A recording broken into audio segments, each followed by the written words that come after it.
Lost Face by Jack London. Colophon Lost Face was compiled from short stories published in 1910 by Jack London.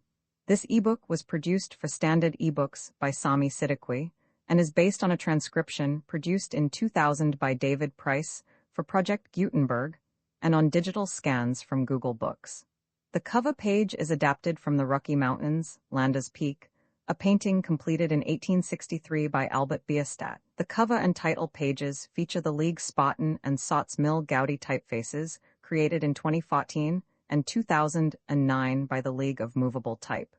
This edition was released on November 7, 2024, 9:47 p.m., and is based on revision C2B075.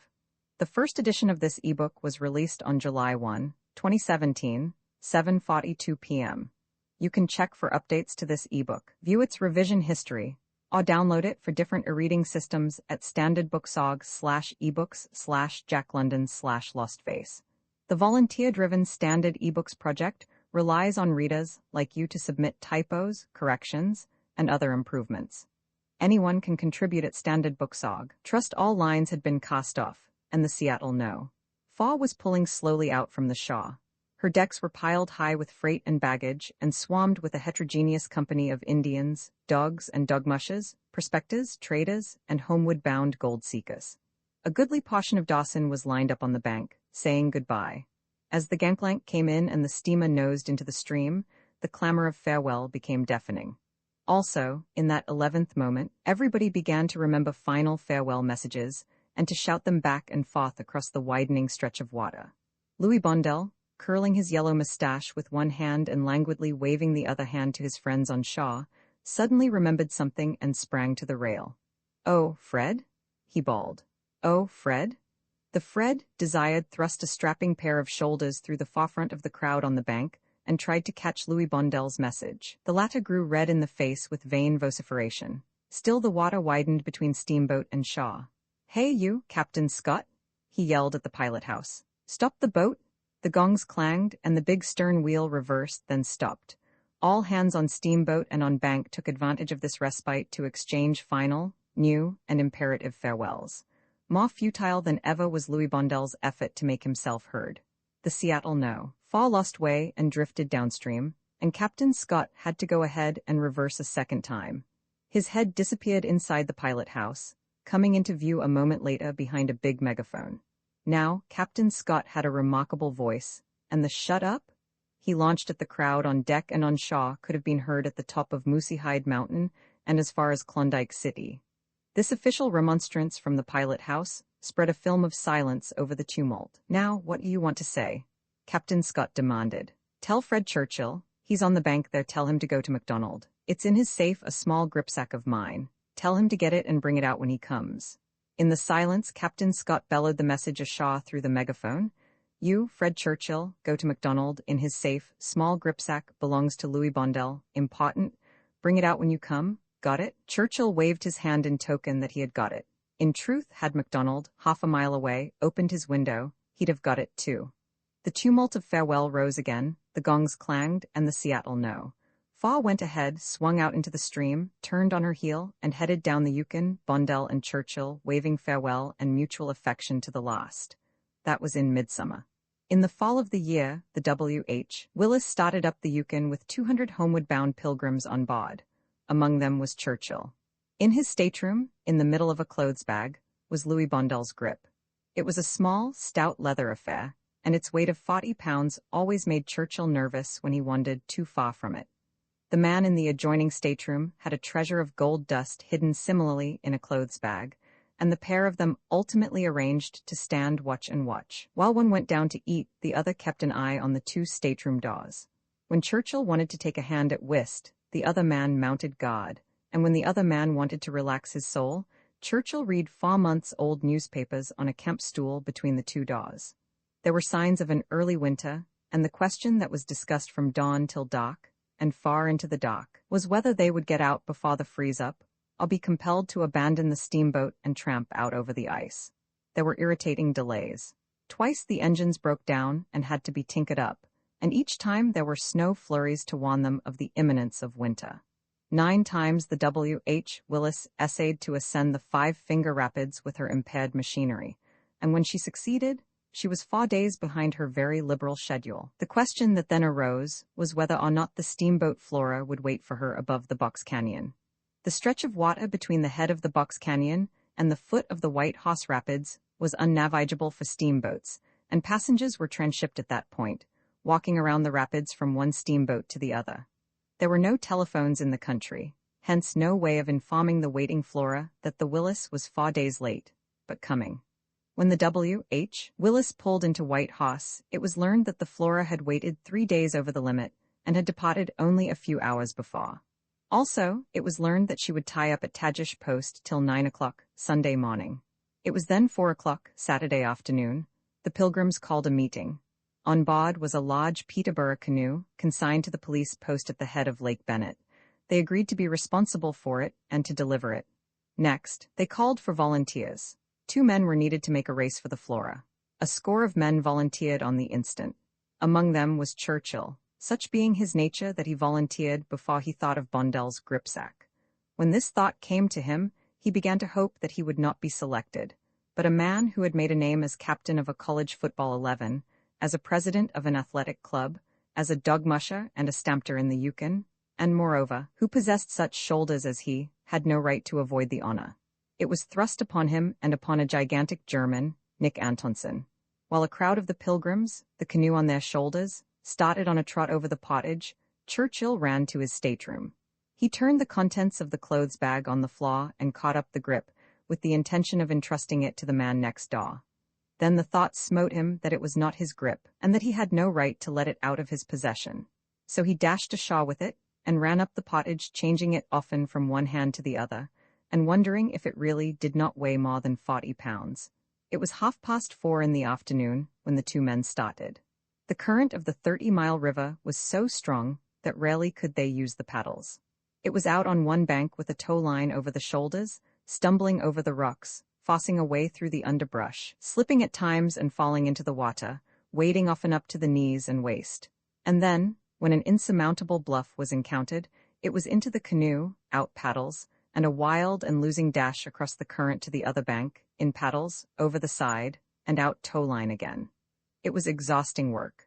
Antonsen toiled like the giant he was, uncomplaining, persistent, but driven to his utmost by the powerful body and indomitable brain of Churchill. They never paused for rest. It was go, go, and keep on going. A crisp wind blew down the river, freezing their hands and making it imperative, from time to time, to beat the blood back into the numbed fingers. As night came on, they were compelled to trust to luck. They fell repeatedly on the untraveled banks and tore their clothing to shreds in the underbrush they could not see. Both men were badly scratched and bleeding. A dozen times, in their wild dashes from bank to bank, they struck snags and were capsized. The first time this happened, Churchill dived and groped in 3 feet of water for the gripsack. He lost half an hour in recovering it, and after that it was carried securely lashed to the canoe. As long as the canoe floated, it was safe. Antonsen jeered at the grip, and toward morning began to curse it, but Churchill vouchsafed no explanations. Their delays and mischances were endless. On one swift bend, around which pawed a healthy young rapid, they lost 2 hours, making a score of attempts and capsizing twice. At this point on both banks were precipitous bluffs, rising out of deep water, and along which they could neither tow nor pole, while they could not gain with the paddles against the current. At each attempt they strained to the utmost with the paddles, and each time, with heads nigh to bursting from the effort, they were played out and swept back. They succeeded finally by an accident. In the swiftest current, near the end of another failure, a freak of the current sheared the canoe out of Churchill's control and flung it against the bluff. Churchill made a blind leap at the bluff and landed in a crevice. Holding on with one hand, he held the swamped canoe with the other till Antonsen dragged himself out of the water. Then they pulled the canoe out and rested. A fresh start at this crucial point took them by. They landed on the bank above and plunged immediately ashore and into the brush with the tow line. Daylight found them far below Tagish Post. At 9 o'clock Sunday morning, they could hear the Flora whistling her departure. And when, at 10 o'clock, they dragged themselves into the post, they could barely see the Flora's smoke far to the southward. It was a pair of worn-out tatterdemalions that Captain Jones of the Mounted Police welcomed and fed, and he afterward averred that they possessed two of the most tremendous appetites he had ever observed. They lay down and slept in their wet rags by the stove. At the end of 2 hours, Churchill got up, carried Bondel's grip, which he had used for a pillow, down to the canoe, kicked Antonsen awake, and started in pursuit of the Flora. "There's no telling what might happen, machinery break down or something," was his reply to Captain Jones's expostulations. "I'm going to catch that steamer and send her back for the boys." Tagish Lake was white with a fall gale that blew in their teeth. Big, swinging seas rushed upon the canoe, compelling one man to bail and leaving one man to paddle. Headway could not be made. They ran along the shallow shore and went overboard, one man ahead on the tow line, the other shoving on the canoe. They fought the gale up to their waists in the icy water, often up to their necks, often over their heads and buried by the big, crested waves. There was no rest, never a moment's pause from the cheerless, heartbreaking battle. That night, at the head of Tagish Lake, in the thick of a driving snow squall, they overhauled the Flora. Antonsen fell on board, lay where he had fallen, and snored. Churchill looked like a wild man. His clothes barely clung to him. His face was iced up and swollen from the protracted effort of 24 hours, while his hands were so swollen that he could not close the fingers. As for his feet, it was an agony to stand upon them. The captain of the Flora was loth to go back to White Hoss. Churchill was persistent and imperative. The captain was stubborn.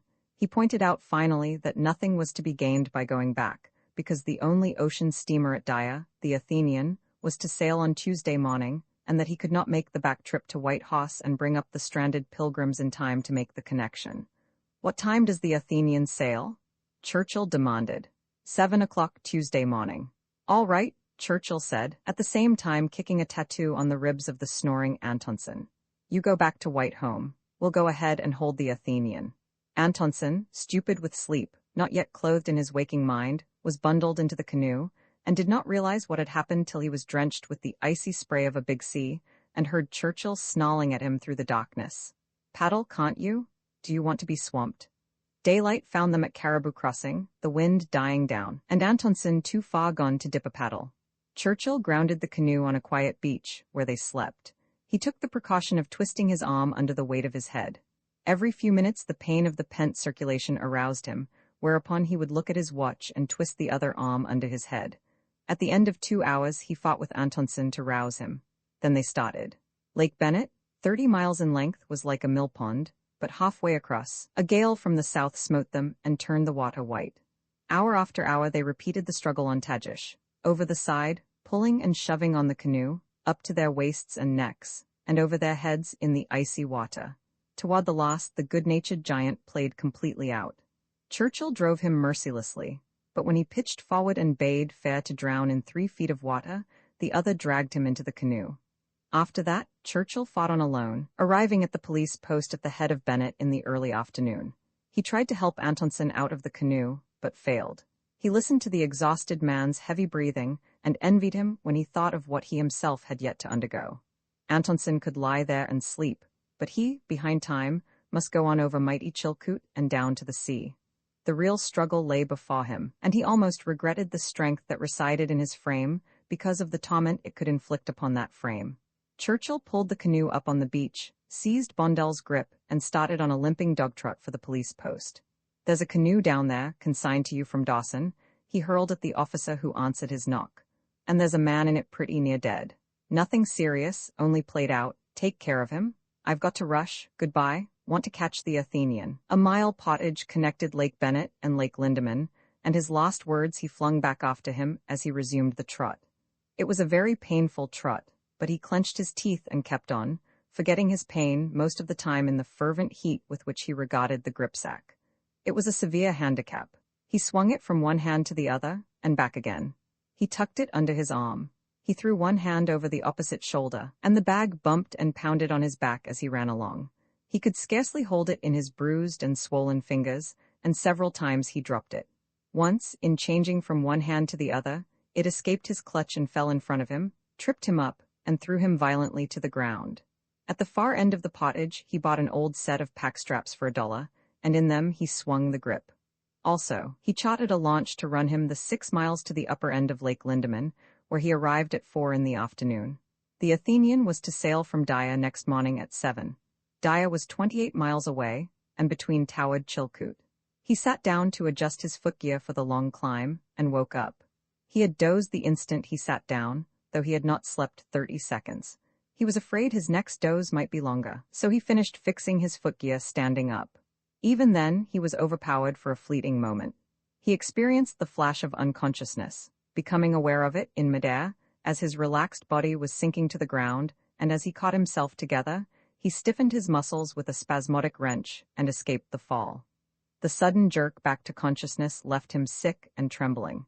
He beat his head with the heel of his hand, knocking wakefulness into the numbed brain. Jack Burns's pack train was starting back light for Crater Lake, and Churchill was invited to a mule. Burns wanted to put the gripsack on another animal, but Churchill held onto it, carrying it on his saddle pommel. But he dozed, and the grip persisted in dropping off the pommel, one side or the other, each time wakening him with a sickening start.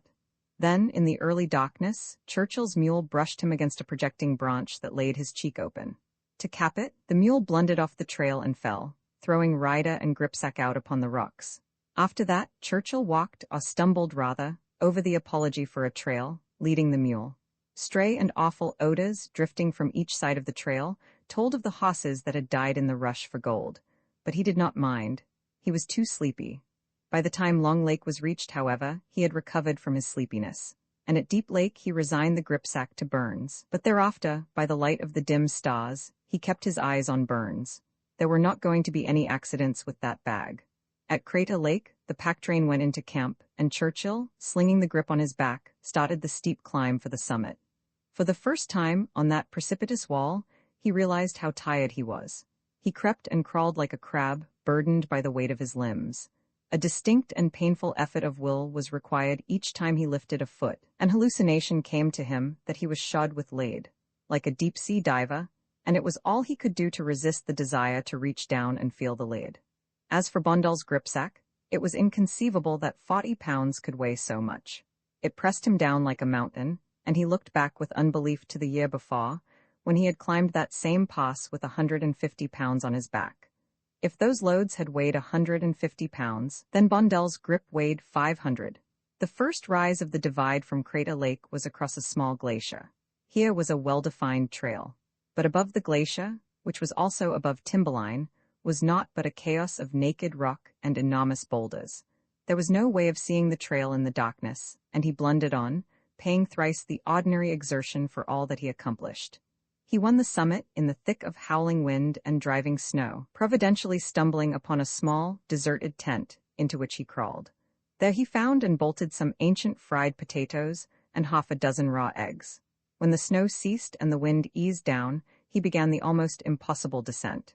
There was no trail, and he stumbled and blundered, often finding himself, at the last moment, on the edge of rocky walls and steep slopes the depth of which he had no way of judging. Part way down, the stars clouded over again, and in the consequent obscurity, he slipped and rolled and slid for 100 feet, landing bruised and bleeding on the bottom of a large, shallow hole. From all about him arose the stench of dead horses. The hole was handy to the trail, and the packers had made a practice of tumbling into it their broken and dying animals. The stench overpowered him, making him deadly sick, and as in a nightmare he scrambled out. Halfway up, he recollected Bondal's gripsack. It had fallen into the hole with him. The pack strap had evidently broken, and he had forgotten it. Back he went into the pestilential charnel pit, where he crawled around on hands and knees and groped for half an hour. Altogether, he encountered and counted 17 dead horses, and one horse still alive that he shot with his revolver, before he found Bondal's grip.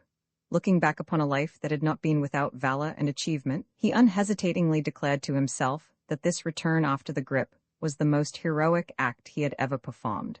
So heroic was it that he was twice on the verge of fainting before he crawled out of the hole. By the time he had descended to the scales, the steep pitch of Chilkoot was past, and the way became easier. Not that it was an easy way, however, in the best of places, but it became a really possible trail, along which he could have made good time if he had not been worn out, if he had had light with which to pick his steps, and if it had not been for Bondal's gripsack. To him, in his exhausted condition, it was the last straw. Having barely strength to carry himself along, the additional weight of the grip was sufficient to throw him nearly every time he tripped or stumbled. And when he escaped tripping, branches reached out in the darkness, hooked the grip between his shoulders, and held him back. His mind was made up that if he missed the Athenian, it would be the fault of the gripsack. In fact, only two things remained in his consciousness: Bondel's grip and the steamer. He knew only those two things, and they became identified in a way with some stern mission upon which he had journeyed and toiled for centuries. He walked and struggled on as in a dream. As part of the dream was his arrival at Sheep Camp. He stumbled into a saloon, slid his shoulders out of the straps, and started to deposit the grip at his feet, but it slipped from his fingers and struck the floor with a heavy thud that was not unnoticed by two men who were just leaving. Churchill drank a glass of whiskey, told the barkeeper to call him in 10 minutes, and sat down, his feet on the grip, his head on his knees. So badly did his misused body stiffen that when he was called, it required another 10 minutes and a second glass of whiskey to unbend his joints and limber up the muscles. "Hey, not that way," the barkeeper shouted, and then went after him and started him through the darkness toward Canyon City. Some little husk of inner consciousness told Churchill that the direction was right, and, still as in a dream, he took the canyon trail. He did not know what warned him, but after what seemed several centuries of traveling, he sensed danger and drew his revolver. Still in the dream, he saw two men step out and heard them halt him. His revolver went off 4 times, and he saw the flashes and heard the explosions of their revolvers. Also, he was aware that he had been hit in the thigh. He saw one man go down, and as the other came for him, he smashed him a straight blow with the heavy revolver full in the face. Then he turned and ran. He came from the dream shortly afterward, to find himself plunging down the trail at a limping lope. His first thought was for the gripsack. It was still on his back. He was convinced that what had happened was a dream till he felt for his revolver and found it gone. Next he became aware of a sharp stinging of his thigh, and after investigating, he found his hand warm with blood. It was a superficial wound, but it was incontestable. He became wider awake and kept up the lumbering run to Canyon City. He found a man, with a team of horses and a wagon, who got out of bed and harnessed up for $20. Churchill crawled in on the wagon bed and slept, the gripsack still on his back. It was a rough ride, over water-washed boulders down the Daya Valley, but he roused only when the wagon hit the highest places. Any altitude of his body above the wagon bed of less than a foot did not faze him. The last mile was smooth going, and he slept soundly. He came to in the gray dawn, the driver shaking him savagely and howling into his ear that the Athenian was gone. Churchill looked blankly at the deserted harbor. "There's a smoke over at Skagway," the man said. Churchill's eyes were too swollen to see that far, but he said, "It's she, get me a boat." The driver was obliging and found a skiff and a man to row it for $10, payment in advance. Churchill paid and was helped into the skiff. It was beyond him to get in by himself. It was 6 miles to Skagway, and he had a blissful thought of sleeping those 6 miles. But the man did not know how to row, and Churchill took the oars and toiled for a few more centuries. He never knew 6 longer and more excruciating miles. A snappy little breeze blew up the inlet and held him back. He had a gone feeling at the pit of the stomach, and suffered from faintness and numbness. At his command, the man took the bailer and threw salt water into his face. The Athenian's anchor was up and down when they came alongside, and Churchill was at the end of his last remnant of strength. Stop her," he shouted hoarsely. "Important message, stop her." Then he dropped his chin on his chest and slept. When 6 men started to carry him up the gangplank, he awoke, reached for the grip, and clung to it like a drowning man. On deck, he became a center of horror and curiosity. The clothing in which he had left White Hoss was represented by a few rags, and he was as frayed as his clothing. He had traveled for 55 hours at the top notch of endurance. He had slept 6 hours in that time, and he was 20 pounds lighter than when he started. Face and hands and body were scratched and bruised, and he could scarcely see. He tried to stand up, but failed, sprawling out on the deck, hanging onto the gripsack, and delivering his message. "Now, put me to bed," he finished. "I'll eat when I wake up." They did him honor, carrying him down in his rags and dirt and depositing him and Bondel's grip in the bridal chamber, which was the biggest and most luxurious stateroom in the ship. Twice he slept the clock around, and he had bathed and shaved and eaten and was leaning over the rail smoking a cigar when the 200 pilgrims from White Hoss came alongside. By the time the Athenian arrived in Seattle, Churchill had fully recuperated, and he went ashore with Bondel's grip in his hand. He felt proud of that grip. To him, it stood for achievement and integrity and trust. "I've delivered the goods," was the way he expressed these various high terms to himself, It was early in the evening, and he went straight to Bondal's home. Louis Bondal was glad to see him, shaking hands with both hands at the same time and dragging him into the house. "Oh, thanks, old man. It was good of you to bring it out," Bondal said when he received the gripsack. He tossed it carelessly upon a couch, and Churchill noted with an appreciative eye the rebound of its weight from the springs. Bondal was volleying him with questions. "How did you make out? How are the boys? What became of Bill Smithers? Is Del Bishop still with Pierce? Did he sell my dogs? How did Sulphur Bottom show up? You're looking fine. What steamer did you come out on?" To all of which Churchill gave answer, till half an hour had gone by and the first lull in the conversation had arrived. "Hadn't you better take a look at it?" he suggested, nodding his head at the gripsack. "Oh, it's all right," Bondal answered. "Did Mitchell's dump turn out as much as he expected?" "I think you'd better look at it," Churchill insisted. "When I deliver a thing, I want to be satisfied that it's all right. There's always the chance that somebody might have got into it when I was asleep, or something." "It's nothing important, old man," Bondal answered with a laugh. "Nothing important?" Churchill echoed in a faint, small voice. Then he spoke with decision. "Louis, what's in that bag? I want to know." Louis looked at him curiously, then left the room and returned with a bunch of keys. He inserted his hand and drew out a heavy Colt's revolver. Next came out a few boxes of ammunition for the revolver, and several boxes of Winchester cartridges. Churchill took the gripsack and looked into it. Then he turned it upside down and shook it gently. "The gun's all rusted," Bondal said. "Must have been out in the rain." "Yes," Churchill answered. "Too bad it got wet. I guess I was a bit careless." He got up and went outside. 10 minutes later, Louis Bondal went out and found him on the steps, sitting down, elbows on knees and chin on hands, gazing steadfastly out into the darkness. "Uncopyright, may you do good and not evil. May you find forgiveness for yourself and forgive others. May you share freely, never taking more than you give. Copyright pages exist to tell you that you can't do something.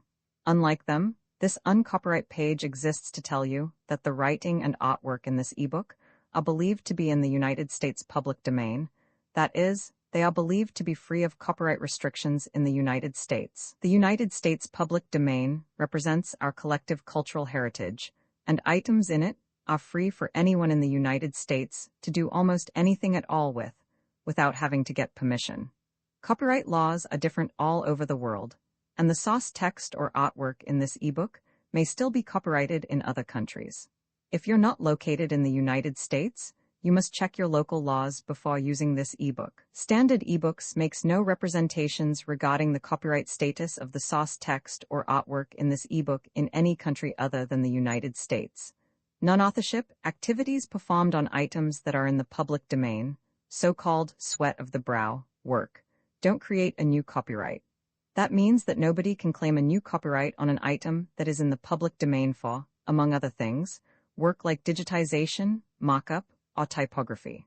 Regardless, the contributors to this ebook release their contributions under the terms in the CC 01.0 Universal Public Domain dedication, thus dedicating to the worldwide public domain all of the work they've done on this ebook, including but not limited to metadata, the title page, imprint, colophon, this uncopyright, and any changes or enhancements to, or mock-up on, the original text and artwork. This dedication doesn't change the copyright status of the source text or artwork. We make this dedication in the interest of enriching our global cultural heritage, to promote free and libre culture around the world, and to give back to the unrestricted culture that has given all of us so much. Table of contents landmarks. Flush of Gold. Lon McFane was a bit grumpy. What of losing his tobacco pouch, or else he might have told me, before we got to it, something about the cabin at Surprise Lake. All day, turn and turnabout, we had spelled each other at going to the Faw and breaking trail for the dogs. It was heavy snowshoe work, and did not tend to make a man voluble, yet Lon McFane might have found breath enough at noon, when we stopped to boil coffee, with which to tell me. But he didn't. Surprise Lake, it was Surprise Cabin to me. I had never heard of it before. I confess I was a bit tired. I had been looking for Lon to stop and make camp any time for an hour, but I had too much pride to suggest making camp or to ask him his intentions, and yet he was my man, lured at a handsome wage to mush my dogs for me and to obey my commands. I guess I was a bit grumpy myself. He said nothing, and I was resolved to ask nothing. Even if we tramped on all night, we came upon the cabin abruptly. For a week of trail we had met no one, and in my mind, there had been little likelihood of meeting anyone for a week to come, And yet there it was, right before my eyes, a cabin, with a dim light in the window and smoke curling up from the chimney. "Why didn't you tell me?" I began, but was interrupted by Lon, who muttered, "Surprise Lake, it lies up a small feeder half a mile on. It's only a pond." "Yes, but the cabin, who lives in it?" "A woman," was the answer, and the next moment Lon had rapped on the door, and a woman's voice bade him enter. "Have you seen Dave recently?" she asked. "Nope," Lon answered carelessly. "I've been in the other direction, down Circle City Way. Dave's up Dawson Way, ain't he?" The woman nodded, and Lon fell to unharnessing the dogs while I unlashed the sled and carried the camp outfit into the cabin. The cabin was a large, one-room affair, and the woman was evidently alone in it. She pointed to the stove, where water was already boiling, and Lon set about the preparation of supper, while I opened the fish bag and fed the dogs. I looked for Lon to introduce us, and was vexed that he did not, for they were evidently old friends. "You are Lon McFain, aren't you?" I heard her ask him. "Why, I remember you now. The last time I saw you it was on a steamboat, wasn't it?" "I remember." Her speech seemed suddenly to be frozen by the spectacle of dread which, I knew, from the tenor I saw mounting in her eyes, must be on her inner vision. To my astonishment, Lon was affected by her words and manner. His face showed desperate, for all his voice sounded hearty and genial, as he said, "The last time we met was at Dawson, Queen's Jubilee, or birthday, or something. Don't you remember? The canoe races in the river, and the obstacle races down the main street." The terror faded out of her eyes and her whole body relaxed. "Oh yes, I do remember," she said. "And you won one of the canoe races. How's Dave been macking it lately? Stricken it as rich as ever, I suppose?" Lon asked, with apparent irrelevance. She smiled and nodded, and then, noticing that I had unlashed the bedroll, she indicated the end of the cabin where I might spread it. Her own bunk, I noticed, was made up at the opposite end. "I thought it was Dave coming when I heard your dogs," she said. After that she said nothing, contenting herself with watching Lon's cooking operations, and listening the while as for the sound of dogs along the trail. I lay back on the blankets and smoked and watched. Here was mystery. I could make that much out, but no more could I make out. Why in the deuce hadn't Lon given me the tip before we arrived? I looked at her face, unnoticed by her, and the longer I looked the harder it was to take my eyes away. It was a wonderfully beautiful face, unearthly, I may say, with a light in it, or an expression, or something, that was never on land or sea. Fear and terror had completely vanished, and it was a placidly beautiful face.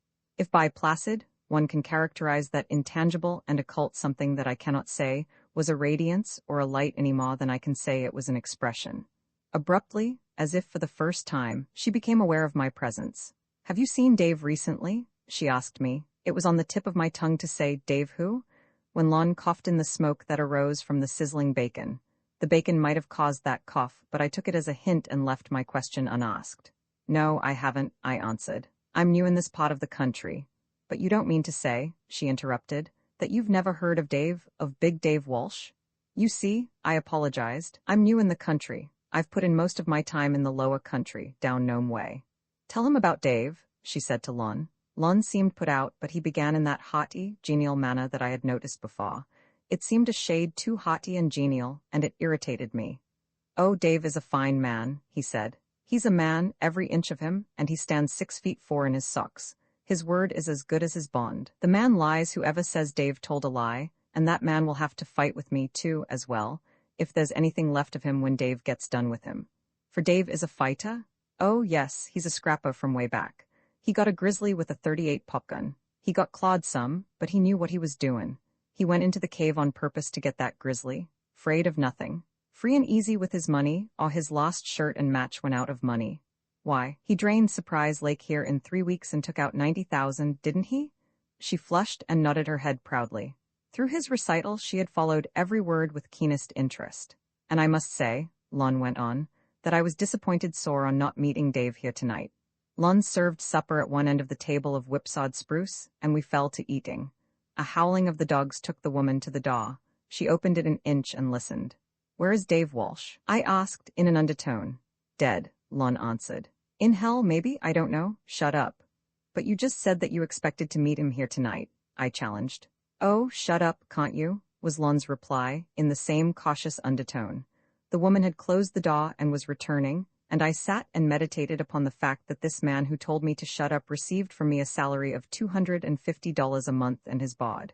Lon washed the dishes, while I smoked and watched the woman. She seemed more beautiful than ever, strangely and weirdly beautiful, it is true. After looking at her steadfastly for 5 minutes, I was compelled to come back to the real world and to glance at Lon McFane. This enabled me to know, without discussion, that the woman, too, was real. At first I had taken her for the wife of Dave Walsh, but if Dave Walsh were dead, as Lon had said, then she could be only his widow.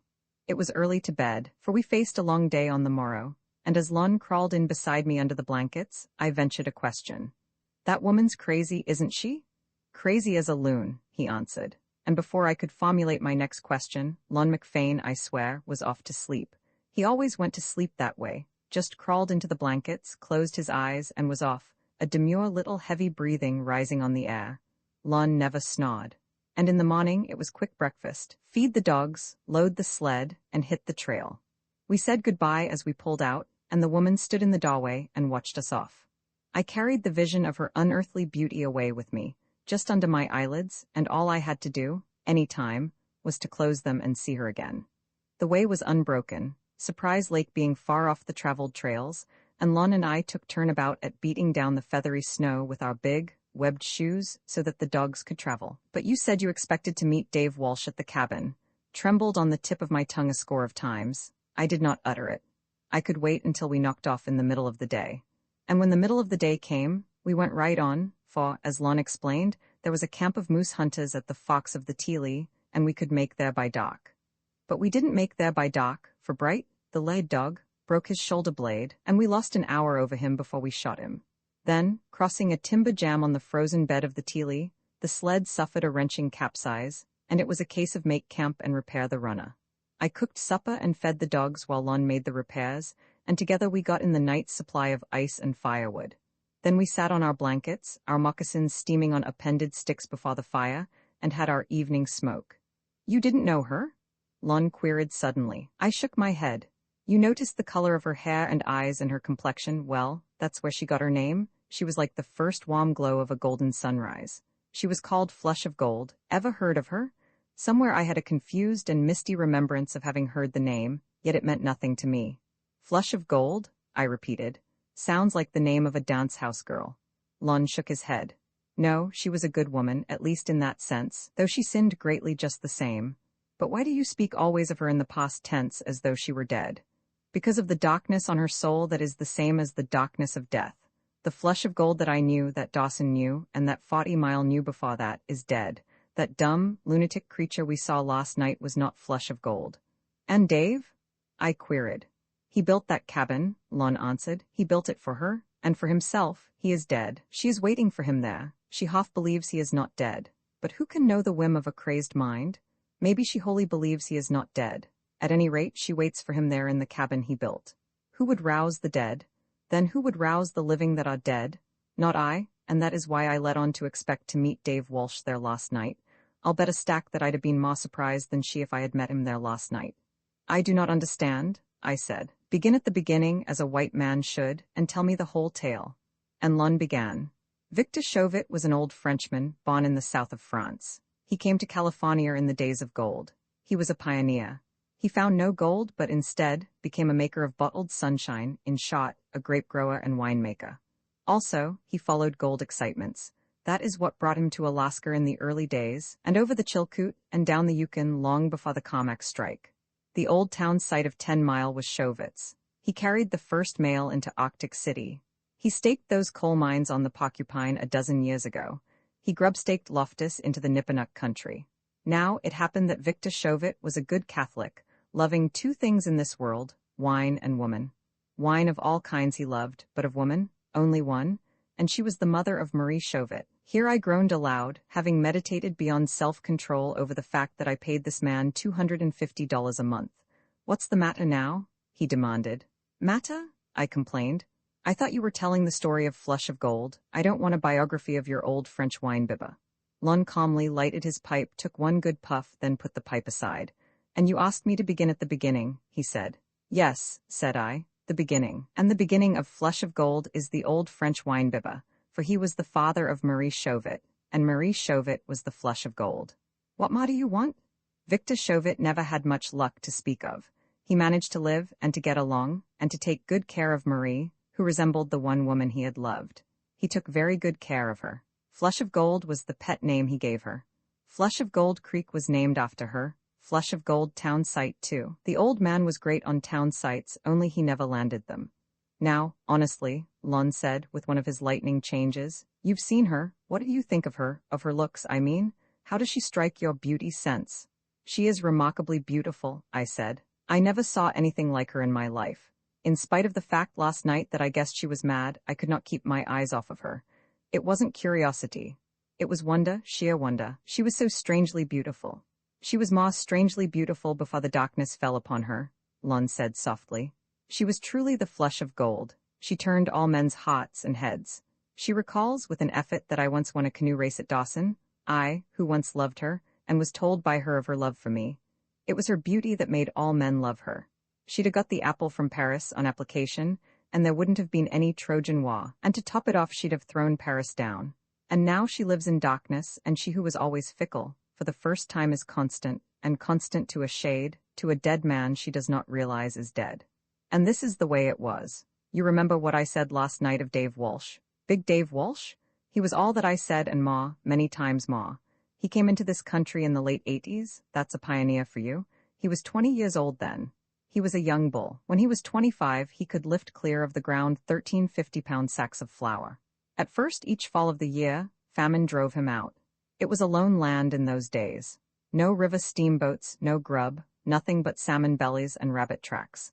But after famine chased him out 3 years, he said he'd had enough of being chased, and the next year he stayed. He lived on straight meat when he was lucky enough to get it. He ate 11 dogs that winter, but he stayed, and the next winter he stayed, and the next. He never did leave the country again. He was a bull, a great bull. He could kill the strongest man in the country with hard work. He could outpack a Chilkat Indian, he could outpaddle a stick, and he could travel all day with wet feet when the thermometer registered 50 below zero, and that's going some, I tell you, for vitality. You'd freeze your feet at 25 below if you wet them and tried to keep on. Dave Walsh was a bull for strength, and yet he was soft and easy-natured. Anybody could do him, the latest Shawthorne in camp could lie his last dollar out of him. But it doesn't worry me, he had a way of laughing off his softness. It doesn't keep me awake nights. Now don't get the idea that he had no backbone. You remember about the bear he went after with the pop gun. When it came to fighting, Dave was the blamedest ever. He was the limit, if by that I may describe his unlimitedness when he got into action. He was easy and kind with the weak, but the strong had to give trail when he went by. And he was a man that men liked, which is the finest word of all, a man's man. Dave never took part in the big stampede to Dawson when Carmack made the bonanza strike. You see, Dave was just then over on Mammon Creek stricken it himself. He discovered Mammon Creek, cleaned 84,000 up that winter, and opened up the claim so that it promised a couple of 100,000 for the next winter. Then, summer bane on and the ground slushy, he took a trip up the Yukon to Dawson to see what Carmack's strike looked like. And there, he saw Flush of Gold. I remember the night. I shall always remember. It was something sudden, and it makes one shiver to think of a strong man with all the strength withered out of him by one glance from the soft eyes of a weak, blonde, female creature like Flush of Gold. It was at her dad's cabin, old Victor Shovitz. Some friend had brought Dave along to talk over town sites on Mammon Creek, but little talking did he do, and what he did was mostly gibberish. I tell you, the sight of Flush of Gold had sent Dave clean daffy. Old Victor Shovitz insisted after Dave left that he had been drunk, and so he had. He was drunk, but Flush of Gold was the strong drink that made him so. That settled it, that first glimpse he caught of her. He did not stop back down the Yukon in a week as he had intended. He lingered on a month, 2 months, all summer, and we who had suffered understood and wondered what the outcome would be. Undoubtedly, in our minds, it seemed that Flush of Gold had met her master. And why not? There was romance sprinkled all over Dave Walsh. He was a Mammon king, he had made the Mammon Creek strike. He was an old sourdough, one of the oldest pioneers in the land. Men turned to look at him when he went by, and said to one another in odd undertones, "There goes Dave Walsh." And why not? He stood 6 feet far, he had yellow hair himself that curled on his neck, and he was a bull, a yellow-maned bull just turned 31. And Flush of Gold loved him, and having danced him through a whole summer's courtship, at the end their engagement was made known. The fall of the year was at hand. Dave had to be back for the winter's work on Mammon Creek, and Flush of Gold refused to be married right away. Dave put Dusky Burns in charge of the Mammon Creek claim, and himself lingered on in Dawson.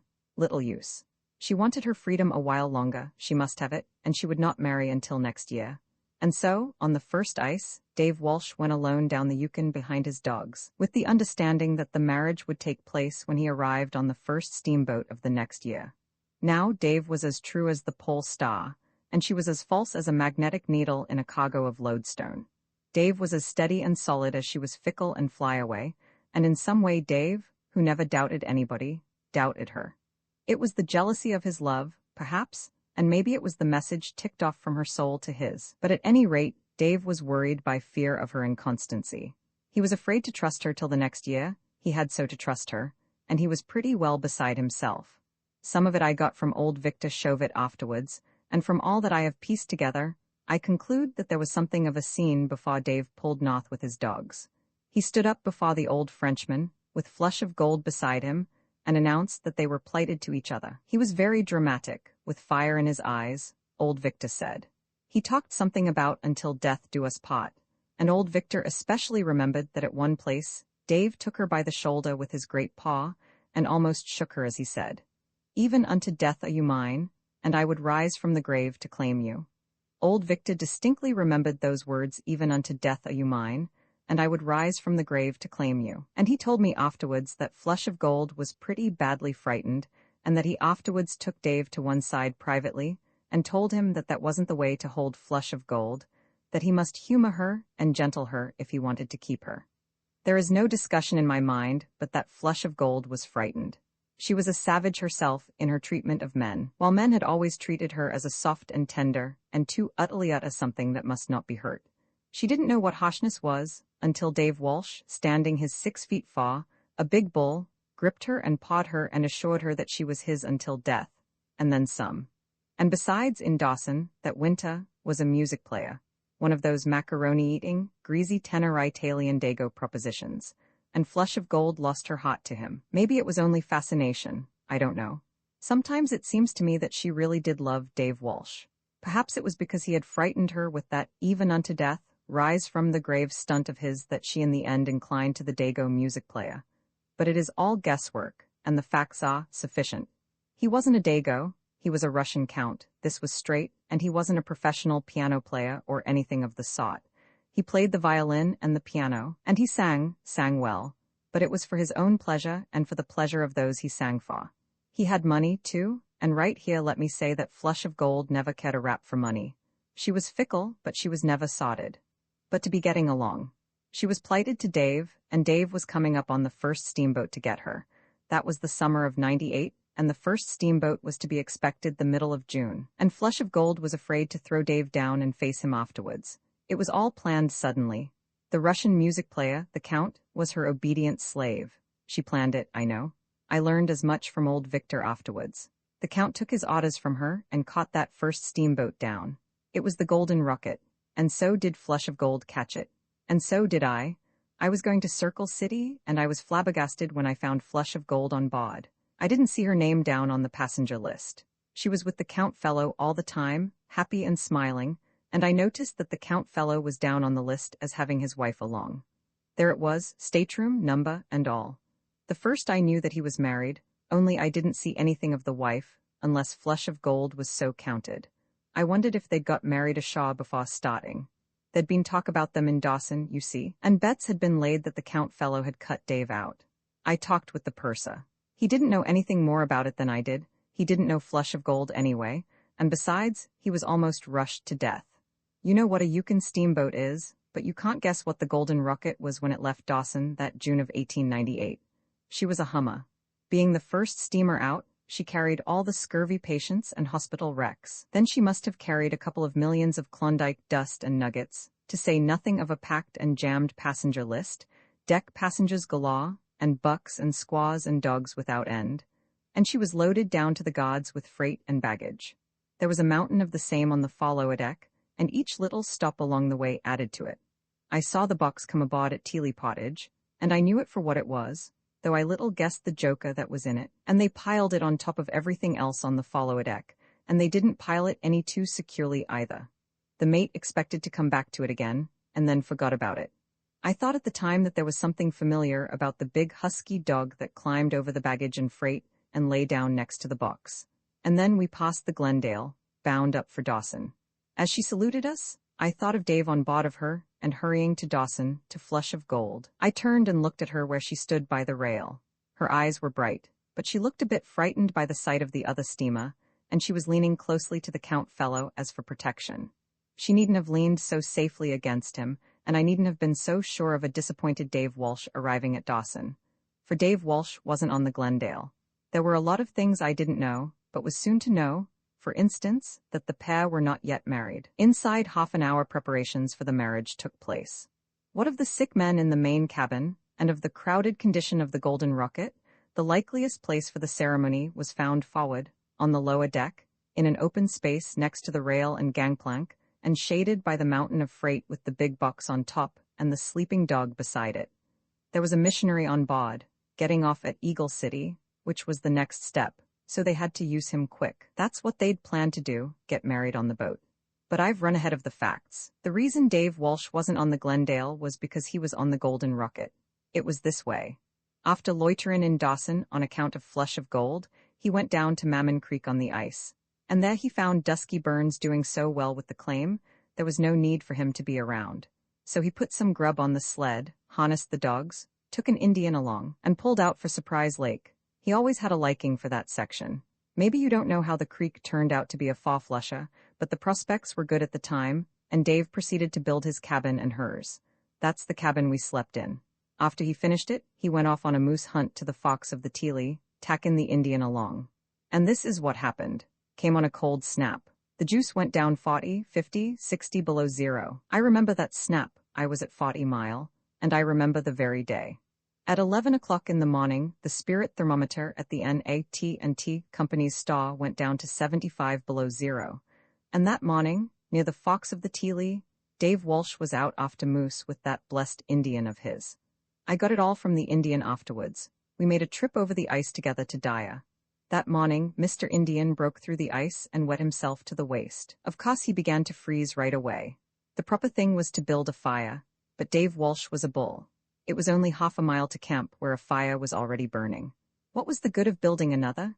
He threw Mr. Indian over his shoulder and ran with him half a mile with the thermometer at 75 below. You know what that means. Suicide. There's no other name for it. Why, that buck Indian weighed over 200 himself, and Dave ran half a mile with him. Of course he froze his lungs. Must have frozen them near solid. It was a tomfool trick for any man to do. And anyway, after lingering horribly for several weeks, Dave Walsh died. The Indian didn't know what to do with the corpse. Ordinarily, he'd have buried him and let it go at that. But he knew that Dave Walsh was a big man, worth lots of money, a Haiu Skookum chief. Likewise, he'd seen the bodies of other Haiu Skookums carted around the country like they were worth something. So he decided to take Dave's body to 40 Mile, which was Dave's headquarters. You know how the ice is on the grassroots in this country. Well, the Indian planted Dave under a foot of soil. In short, he put Dave on ice. Dave could have stayed there 1,000 years and still been the same old Dave. You understand, just the same as a refrigerator. Then the Indian brings over a whipsaw from the cabin at Surprise Lake and makes lumber enough for the box. Also, waiting for the thaw, he goes out and shoots about 10,000 pounds of moose. This he keeps on ice too. Came the thaw. The Teely broke. He built a raft and loaded it with the meat, the big box with Dave inside, and Dave's team of dogs, and away they went down the Teely. The raft got caught on a timber jam and hung up 2 days. It was scorching hot weather, and Mr. Indian nearly lost his moose meat. So when he got to Teely Pottage, he figured a steamboat would get to 40 Mile quicker than his raft. He transferred his cargo, and there you are, follow a deck of the Golden Rocket, Flush of Gold being married, and Dave Walsh in his big box casting the shade for her. And there's one thing I clean forgot. No wonder I thought the husky dog that came aboard at Teely Pottage was familiar. It was Pelat, Dave Walsh's laid dog and favorite, a terrible fighter, too. He was lying down beside the box. Flush of Gold caught sight of me, called me over, shook hands with me, and introduced me to the Count. She was beautiful. I was as mad for her then as ever. She smiled into my eyes and said I must sign as one of the witnesses, and there was no refusing her. She was ever a child, cruel as children are cruel. Also, she told me she was in possession of the only 2 bottles of champagne in Dawson, all that had been in Dawson the night before, and before I knew it I was scheduled to drink her and the Count's health. Everybody crowded round, the captain of the steamboat, very prominent, trying to ring in on the wine, I guess. It was a funny wedding. On the upper deck, the hospital wrecks with various feet in the grave gathered and looked down to see. There were Indians all jammed in the circle, 2 big bucks, and their squaws and kids, to say nothing of about 25 snarling wolf dogs. The missionary lined the 2 of them up and started in with the service. And just then a dogfight started, high up on the pile of freight, Pilat lying beside the big box, and a white-haired brute belonging to one of the Indians. The fight wasn't explosive at all. The brutes just snarled at each other from a distance, tapping at each other long distance, saying dast and descent, dast and descent. The noise was rather disturbing, but you could hear the missionary's voice above it. There was no particularly easy way of getting at the 2 dogs, except from the other side of the pile. But nobody was on that side, everybody watching the ceremony, you see. Even then, everything might have been all right if the captain hadn't thrown a club at the dogs. That was what precipitated everything. As I say, if the captain hadn't thrown that club, nothing might have happened. The missionary had just reached the point where he was saying in sickness and in health, until death us do part. And just then, the captain threw the club. I saw the whole thing. It landed on Pilat, and at that instant the white brute jumped him. The club caused it. Their 2 bodies struck the box, and it began to slide, its lower end tilting down. It was a long, oblong box, and it slid down slowly until it reached the perpendicular, when it came down on the run. The onlookers on that side the circle had time to get out from under. Flush of Gold and the Count, on the opposite side of the circle, were facing the box. The missionary had his back to it. The box must have fallen 10 feet straight up and down, and it hit end on. Now mind you, not one of us knew that Dave Walsh was dead. We thought he was on the Glendale, bound for Dawson.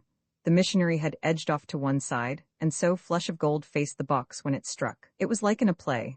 It couldn't have been better planned. It struck on end, and on the right end, the whole front of the box came off, and out swept Dave Walsh on his feet, partly wrapped in a blanket, his yellow hair flying and showing bright in the sun. Right out of the box on his feet, he swept upon Flush of Gold.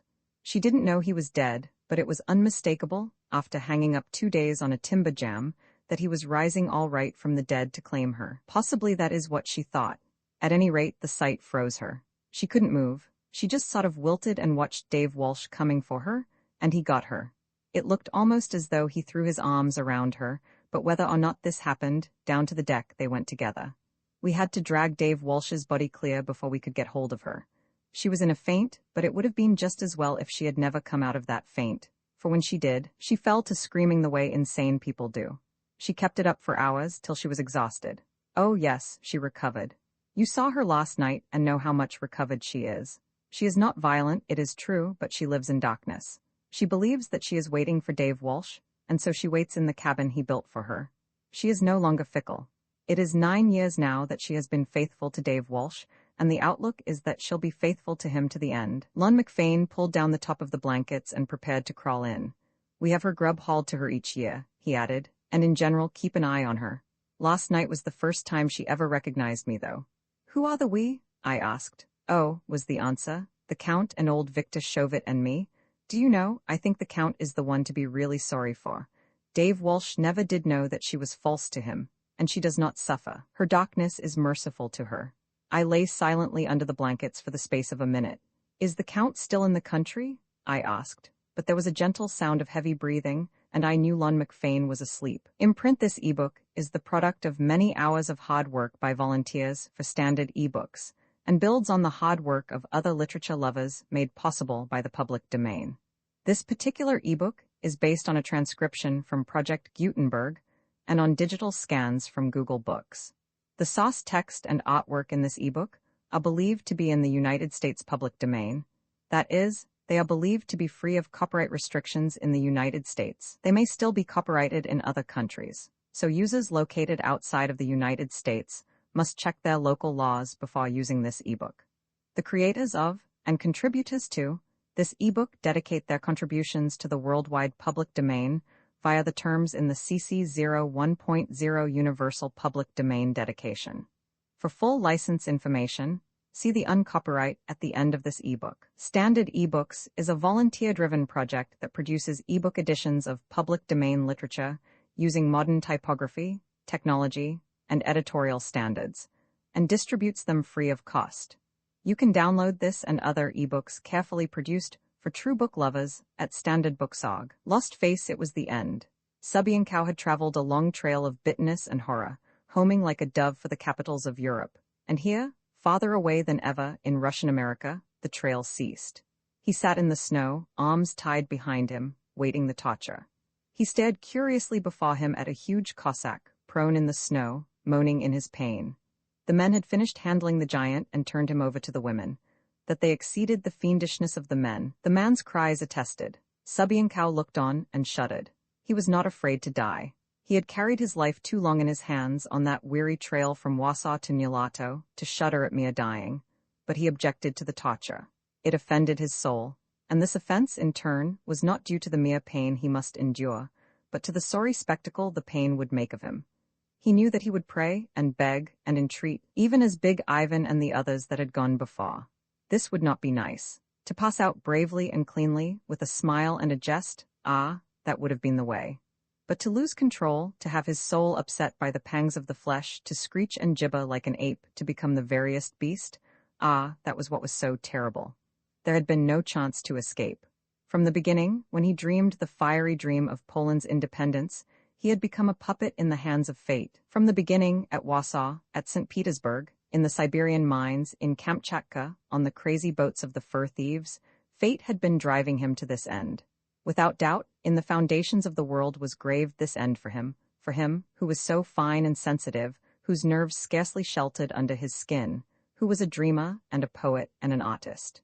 Before he was dreamed of, it had been determined that the quivering bundle of sensitiveness that constituted him should be doomed to live in raw and howling savagery, and to die in this far land of night, in this dark place beyond the lost boundaries of the world. He sighed. So that thing before him was Big Ivan the giant, the man without nerves, the man of iron, the Cossack turned freebooter of the seas, who was as phlegmatic as an ox, with a nervous system so low that what was pain to ordinary men was scarcely a tickle to him. Well, trust these Nulato Indians to find Big Ivan's nerves and trace them to the roots of his quivering soul. They were certainly doing it. It was inconceivable that a man could suffer so much and yet live. Big Ivan was paying for his low order of nerves. Already, he had lasted twice as long as any of the others. Subienkow felt that he could not stand the Cossack's sufferings much longer. Why didn't Ivan die? He would go mad if that screaming did not cease. But when it did cease, his turn would come. And there was Yakaga awaiting him, too, grinning at him even now in anticipation. Yakaga, whom only last week he had kicked out of the fort, and upon whose face he had laid the lash of his dog whip. Yakaga would attend to him. Doubtlessly, Yakaga was saving for him more refined tortures, more exquisite nerve-wracking. That must have been a good one, from the way Ivan screamed. The squaws bending over him stepped back with laughter and clapping of hands. Subienkow saw the monstrous thing that had been perpetrated, and began to laugh hysterically. The Indians looked at him in wonderment that he should laugh. But Subienkow could not stop. This would never do. He controlled himself, the spasmodic twitchings slowly dying away. He strove to think of other things, and began reading back in his own life. He remembered his mother and his father, and the little spotted pony, and the French tutor who had taught him dancing and sneaked him an old worn copy of Voltaire. Once more he saw Paris, and dreary London, and gay Vienna, and Rome. And once more he saw that wild group of youths who had dreamed, even as he, the dream of an independent Poland with a king of Poland on the throne at Warsaw. There it was that the long trail began. Well, he had lasted longest. One by one, beginning with the two executed at St. Petersburg, he took up the count of the passing of those brave spirits. Here one had been beaten to death by a jailer, and there, on that blood-stained highway of the exiles, where they had marched for endless months, beaten and maltreated by their Cossack gods, another had dropped by the way. Always it had been savagery, brutal, bestial savagery. They had died of fever in the mines under the knout. The last two had died after the escape, in the battle with the Cossacks, and he alone had won to Kamchatka with the stolen papers and the money of a traveler he had left lying in the snow. It had been nothing but savagery. All the years, with his heart in studios and theaters and cots, he had been hemmed in by savagery. He had purchased his life with blood. Everybody had killed. He had killed that traveler for his passports. He had proved that he was a man of parts by dueling with 2 Russian officers on a single day. He had to prove himself in order to win to a place among the fur thieves. He had to win to that place. Behind him lay the 1,000 years-long road across all Siberia and Russia. He could not escape that way. The only way was ahead, across the dark and icy Sea of Bering to Alaska. The way had led from savagery to deeper savagery. On the scurvy-rotten ships of the fur thieves, out of food and out of water, buffeted by the interminable storms of that stormy sea, men had become animals. Thrice he had sailed east from Kamchatka, and thrice, after all manner of hardship and suffering, the survivors had come back to Kamchatka. There had been no outlet for escape, and he could not go back the way he had come, for the mines and the knout awaited him. Again, the fourth and last time, he had sailed east. He had been with those who first found the fabled Seal Islands, but he had not returned with them to share the wealth of furs in the mad orgies of Kamchatka. He had sworn never to go back. He knew that to win to those dear capitals of Europe, he must go on. So he had changed ships and remained in the dark new land. His comrades were Slavonian hunters and Russian adventurers, Mongols and Tatars and Siberian aborigines, and through the savages of the New World, they had cut a path of blood. They had massacred whole villages that refused to furnish the fur tribute, and they, in turn, had been massacred by ships' companies. He, with one Finn, had been the sole survivor of such a company.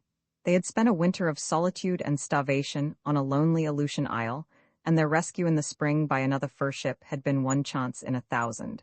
But always, the terrible savagery had hemmed him in. Passing from ship to ship, and ever refusing to return, he had come to the ship that explored south. All down the Alaska coast, they had encountered nothing but hosts of savages. Every anchorage among the beetling islands or under the frowning cliffs of the mainland had meant a battle or a storm. Either the gales blew, threatening destruction, or the war canoes came off, manned by howling natives with the war paint on their faces, who came to learn the bloody virtues of the sea rover's gunpowder. South they had coasted, clear to the mythland of California. Here, it was said, were Spanish adventurers who had fought their way up from Mexico. He had had hopes of those Spanish adventurers. Escaping to them, the rest would have been easy, a year or two, what did it matter more or less? And he would win to Mexico, then a ship, and Europe would be his. But they had met no Spaniards. Only had they encountered the same impregnable wall of savagery. The denizens of the confines of the world, painted for war, had driven them back from the shores. At last, when one boat was cut off and every man killed, the commander had abandoned the quest and sailed back to the north. The years had passed. He had served under Tebenkoff when Mikhailovsky Redoubt was built. He had spent 2 years in the Kuskokwim country. 2 summers, in the month of June, he had managed to be at the head of Kotzebue Sound. Here, at this time, the tribes assembled for barter. Here were to be found spotted deerskins from Siberia, ivory from the Diomes, walrus skins from the shawls of the Arctic, strange stone lamps, passing in trade from tribe to tribe, no one knew whence, and once a hunting knife of English make. And here, Subienkow knew, was the school in which to learn geography. For he met Eskimos from Naughton Sound, from King Island and St. Lawrence Island, from Cape Prince of Wales and Point Barrow. Such places had other names, and their distances were measured in days. It was a vast region these trading savages came from, and a vaster region from which, by repeated trade, their stone lamps and that steel knife had come. Subienkow bullied and cajoled and bribed. Every Fa-Journea or strange tribesman was brought before him. Perils unaccountable and unthinkable were mentioned, as well as wild beasts, hostile tribes, impenetrable forests, and mighty mountain ranges. But always from beyond came the rumor and the tale of white-skinned men, blue of eye and fair of hair, who fought like devils and who sought always for furs. They were to the east, far to the east. No one had seen them. It was the word that had been passed along. It was a hard school. One could not learn geography very well through the medium of strange dialects, from dark minds that mingled fact and fable, and that measured distances by sleeps that varied according to the difficulty of the going. But at last came the whisper that gave Subienkow courage. In the east lay a great river where were these blue-eyed men. The river was called the Yukon. South of Mikhailovsky Redoubt emptied another great river, which the Russians knew as the Kwikpak. These 2 rivers were one, ran the whisper. Subienkow returned to Mikhailovsky. For a year, he urged an expedition up the Kwikpak. Then arose Malakoff, the Russian half-breed, to lead the wildest and most ferocious of the hell's broth of mongrel adventurers who had crossed from Kamchatka. Subienkow was his lieutenant. They threaded the mazes of the great delta of the Kwikpak, picked up the first low hills on the northern bank, and for half 1,000 miles, in skin canoes loaded to the gunwales with trade goods and ammunition, fought their way against the 5-knot current of a river that ran from 2 to 10 miles wide in a channel many fathoms deep. Malakoff decided to build the fort at Nyalato. Subienkow urged to go farther, but he quickly reconciled himself to Nyalato. The long winter was coming on. It would be better to wait. Early the following summer, when the ice was gone, he would disappear up the Quickpack and work his way to the Hudson Bay Company's posts. Malakoff had never heard the whisper that the Quickpack was the Yukon, and Subienkow did not tell him. Came the building of the fort. It was in fast labor. The tiered walls of logs arose to the sighs and groans of the Nyalato Indians. The lash was laid upon their backs, and it was the iron hand of the freebooters of the sea that laid on the lash. There were Indians that ran away, and when they were caught, they were brought back and spread-eagled before the fort, where they and their tribe learned the efficacy of the knout. 2 died under it, others were injured for life, and the rest took the lesson to heart and ran away no more. The snow was flying ere the fort was finished, and then it was the time for furs. A heavy tribute was laid upon the tribe. Blows and lashings continued, and that the tribute should be paid, the women and children were held as hostages and treated with the barbarity that only the fur thieves knew. Well, it had been a sowing of blood, and now was come the harvest. The fort was gone. In the light of its burning, half the fur thieves had been cut down. The other half had passed under the torture. Only Subienkow remained, or Subienkow and Big Ivan, if that whimpering, moaning thing in the snow could be called Big Ivan. Subienkow caught Yakaga grinning at him. There was no gainsaying Yakaga. The mark of the lash was still on his face. After all, Subienkow could not blame him, but he disliked the thought of what Yakaga would do to him. He thought of appealing to Makamuk, the head chief, but his judgment told him that such appeal was useless. Then, too, he thought of bursting his bonds and dying fighting. Such an end would be quick, but he could not break his bonds. Caribou thongs were stronger than he. Still devising, another thought came to him. He signed for Makamuk, and that an interpreter who knew the coast dialect should be brought. "Oh, Makamuk," he said, "I am not minded to die. I am a great man, and it were foolishness for me to die. In truth, I shall not die. I am not like these other carrion." He looked at the moaning thing that had once been Big Ivan, and stirred it contemptuously with his toe. "I am too wise to die. Behold, I have a great medicine. I alone know this medicine. Since I am not going to die, I shall exchange this medicine with you." "What is this medicine?" Makamuk demanded. "It is a strange medicine." Subienkow debated with himself for a moment, as if loth to part with the secret. "I will tell you. A little bit of this medicine rubbed on the skin makes the skin hard like a rock, hard like iron, so that no cutting weapon can cut it. The strongest blow of a cutting weapon is a vain thing against it. A bone knife becomes like a piece of mud, and it will turn the edge of the iron knives we have brought among you. What will you give me for the secret of the medicine?" "I will give you your life," Makamuk made answer through the interpreter. Subienkow laughed scornfully. "And you shall be a slave in my house until you die." The Pole laughed more scornfully. "Untie my hands and feet and let us talk," he said. The chief made the sign, and when he was loosed, Subienkow rolled a cigarette and lighted it. "This is foolish talk," said Makamuk. "There is no such medicine. It cannot be. A cutting edge is stronger than any medicine." The chief was incredulous, and yet he wavered. He had seen too many deviltries of fur thieves that worked. He could not wholly doubt. "I will give you your life, but you shall not be a slave," he announced. More than that, Subienkow played his game as coolly as if he were bartering for a foxskin. "It is a very great medicine. It has saved my life many times. I want a sled and dogs, and 6 of your hunters to travel with me down the river, and give me safety to 1 day's sleep from Mikhailovsky Redoubt. You must live here, and teach us all of your deviltries," was the reply. Subienkow shrugged his shoulders and remained silent. He blew cigarette smoke out on the icy air, and curiously regarded what remained of the big Cossack. "That scar?" Makamuk said suddenly, pointing to the Pole's neck where a livid mark advertised the slash of a knife in a Kamchatkan brawl. "The medicine is not good. The cutting edge was stronger than the medicine. It was a strong man that drove the stroke." Subienkow considered. "Stronger than you, stronger than your strongest hunter, stronger than he." Again, with the toe of his moccasin, he touched the Cossack, a grisly spectacle, no longer conscious, yet in whose dismembered body the pain-racked life clung and was loth to go. Also, the medicine was weak. For at that place there were no berries of a certain kind, of which I see you have plenty in this country.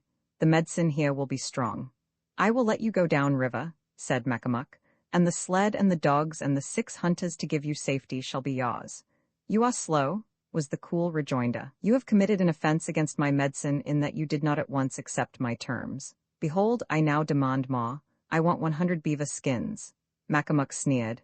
I want 100 pounds of dried fish. Makamuk nodded, for fish were plentiful and cheap. I want 2 sleds, one for me and one for my furs and fish, and my rifle must be returned to me. If you do not like the price, in a little while the price will grow. Yakaga whispered to the chief, but how can I know your medicine is true medicine? Makamuk asked. It is very easy. First I shall go into the woods. Again Yakaga whispered to Makamuk, who made a suspicious dissent. You can send 20 hunters with me, Subienkow went on. You see, I must get the berries and the roots with which to make the medicine. Then, when you have brought the 2 sleds and loaded on them the fish and the beaver skins and the rifle, and when you have told off the 6 hunters who will go with me, then, when all is ready, I will rub the medicine on my neck so, and lay my neck there on that log. Then can your strongest hunter take the axe and strike 3 times on my neck. You yourself can strike the 3 times. Makamuk stood with gaping mouth, drinking in this latest and most wonderful magic of the fur thieves. But first, the Pole added hastily, between each blow I must put on fresh medicine. The axe is heavy and sharp, and I want no mistakes. All that you have asked shall be yours, Makamuk cried in a rush of acceptance. Proceed to make your medicine. Subienkow concealed his elation. He was playing a desperate game, and there must be no slips. He spoke arrogantly. You have been slow. My medicine is offended. To make the offense clean, you must give me your daughter. He pointed to the girl, an unwholesome creature with a cast in one eye and a bristling wolf tooth. Makamuk was angry, but the Pole remained imperturbable, rolling and lighting another cigarette. Make haste, he threatened. If you are not quick, I shall demand yet more. In the silence that followed, the dreary Northland scene faded before him, and he saw once more his native land and France, and once, as he glanced at the wolf-toothed girl, he remembered another girl, a singer and a dancer, whom he had known when first as a youth he came to Paris. What do you want with the girl? Makamuk asked. To go down the river with me. Subienkow glanced over her critically. She will make a good wife, and it is an honor worthy of my medicine to be married to your blood. Again he remembered the singer and dancer, and hummed aloud a song she had taught him. He lived the old life over, but in a detached, impersonal sort of way, looking at the memory pictures of his own life, as if they were pictures in a book of anybody's life. The chief's voice, abruptly breaking the silence, startled him. It shall be done, said Makamuk. The girl shall go down the river with you, but be it understood that I myself strike the 3 blows with the axe on your neck. But each time I shall put on the medicine, Subienkow answered, with a show of ill-concealed anxiety. You shall put the medicine on between each blow. Here are the hunters who shall see you do not escape. Go into the forest and gather your medicine. Makamuk had been convinced of the worth of the medicine by the Pole's rapacity. Surely nothing less than the greatest of medicines could enable a man in the shadow of death to stand up and drive an old woman's bargain. Besides, whispered Yakaga, when the Pole, with his god, had disappeared among the spruce trees, when you have learned the medicine, you can easily destroy him. But how can I destroy him? Makamuk argued. His medicine will not let me destroy him. There will be some pot where he has not rubbed the medicine, was Yakaga's reply. We will destroy him through that pot. It may be his ears. Very well, we will thrust a spear in one ear and out the other. Or it may be his eyes. Surely the medicine will be much too strong to rub on his eyes. The chief nodded. You are wise, Yakaga. If he possesses no other devil things, we will then destroy him. Subienkow did not waste time in gathering the ingredients for his medicine. He selected whatsoever came to hand, such as spruce needles, the inner bark of the willow, a strip of birch bark, and a quantity of mossberries, which he made the hunters dig up for him from beneath the snow. A few frozen roots completed his supply, and he led the way back to camp. Makamuk and Yakaga crouched beside him, noting the quantities and kinds of the ingredients he dropped into the pot of boiling water. You must be careful that the mossberries go in first, he explained, and oh yes, one other thing, the finger of a man. Here, Yakaga, let me cut off your finger. But Yakaga put his hands behind him and scowled. Just a small finger, Subienkow pleaded.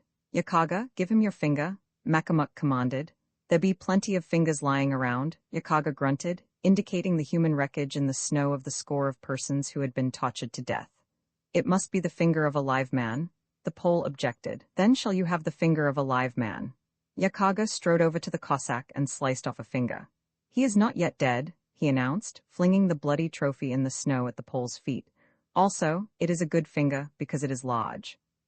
Cow dropped it into the fire under the pot and began to sing. It was a French love song that with great solemnity he sang into the brew. Without these words I utter into it, the medicine is worthless, he explained. The words are the chiefest strength of it. Behold, it is ready. Name the words slowly that I may know them, Macamuck commanded. Not until after the test, when the axe flies back 3 times from my neck, then will I give you the secret of the words. But if the medicine is not good medicine? Macamuck queried anxiously. Cow turned upon him wrathfully.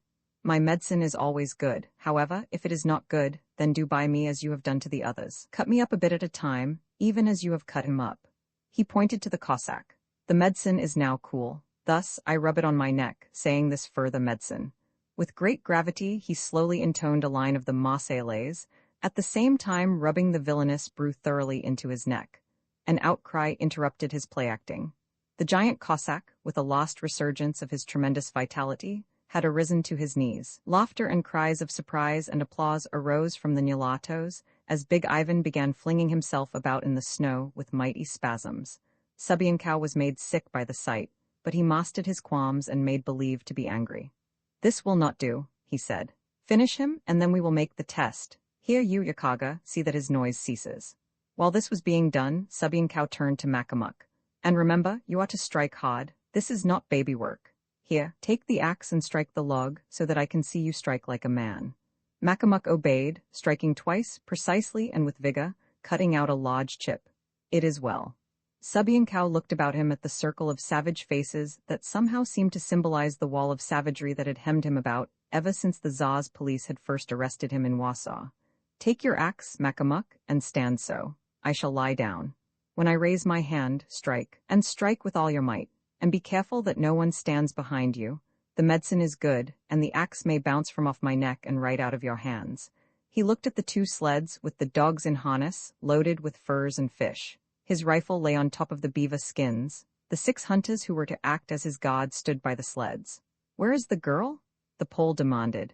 Bring her up to the sleds before the test goes on. When this had been carried out, Cow lay down in the snow, resting his head on the log like a tired child about to sleep. He had lived so many dreary years that he was indeed tired. I laugh at you and your strength, O Macamuck, he said. Strike and strike hard. He lifted his hand. Macamuck swung the axe, a broad axe for the squaring of logs.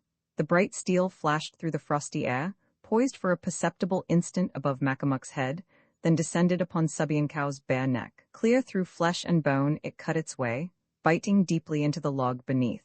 The amazed savages saw the head bounce a yard away from the blood-spouting trunk. There was a great bewilderment and silence, while slowly it began to dawn in their minds that there had been no medicine. The fur thief had outwitted them. Alone, of all their prisoners, he had escaped the torture. That had been the stake for which he played. A great roar of laughter went up.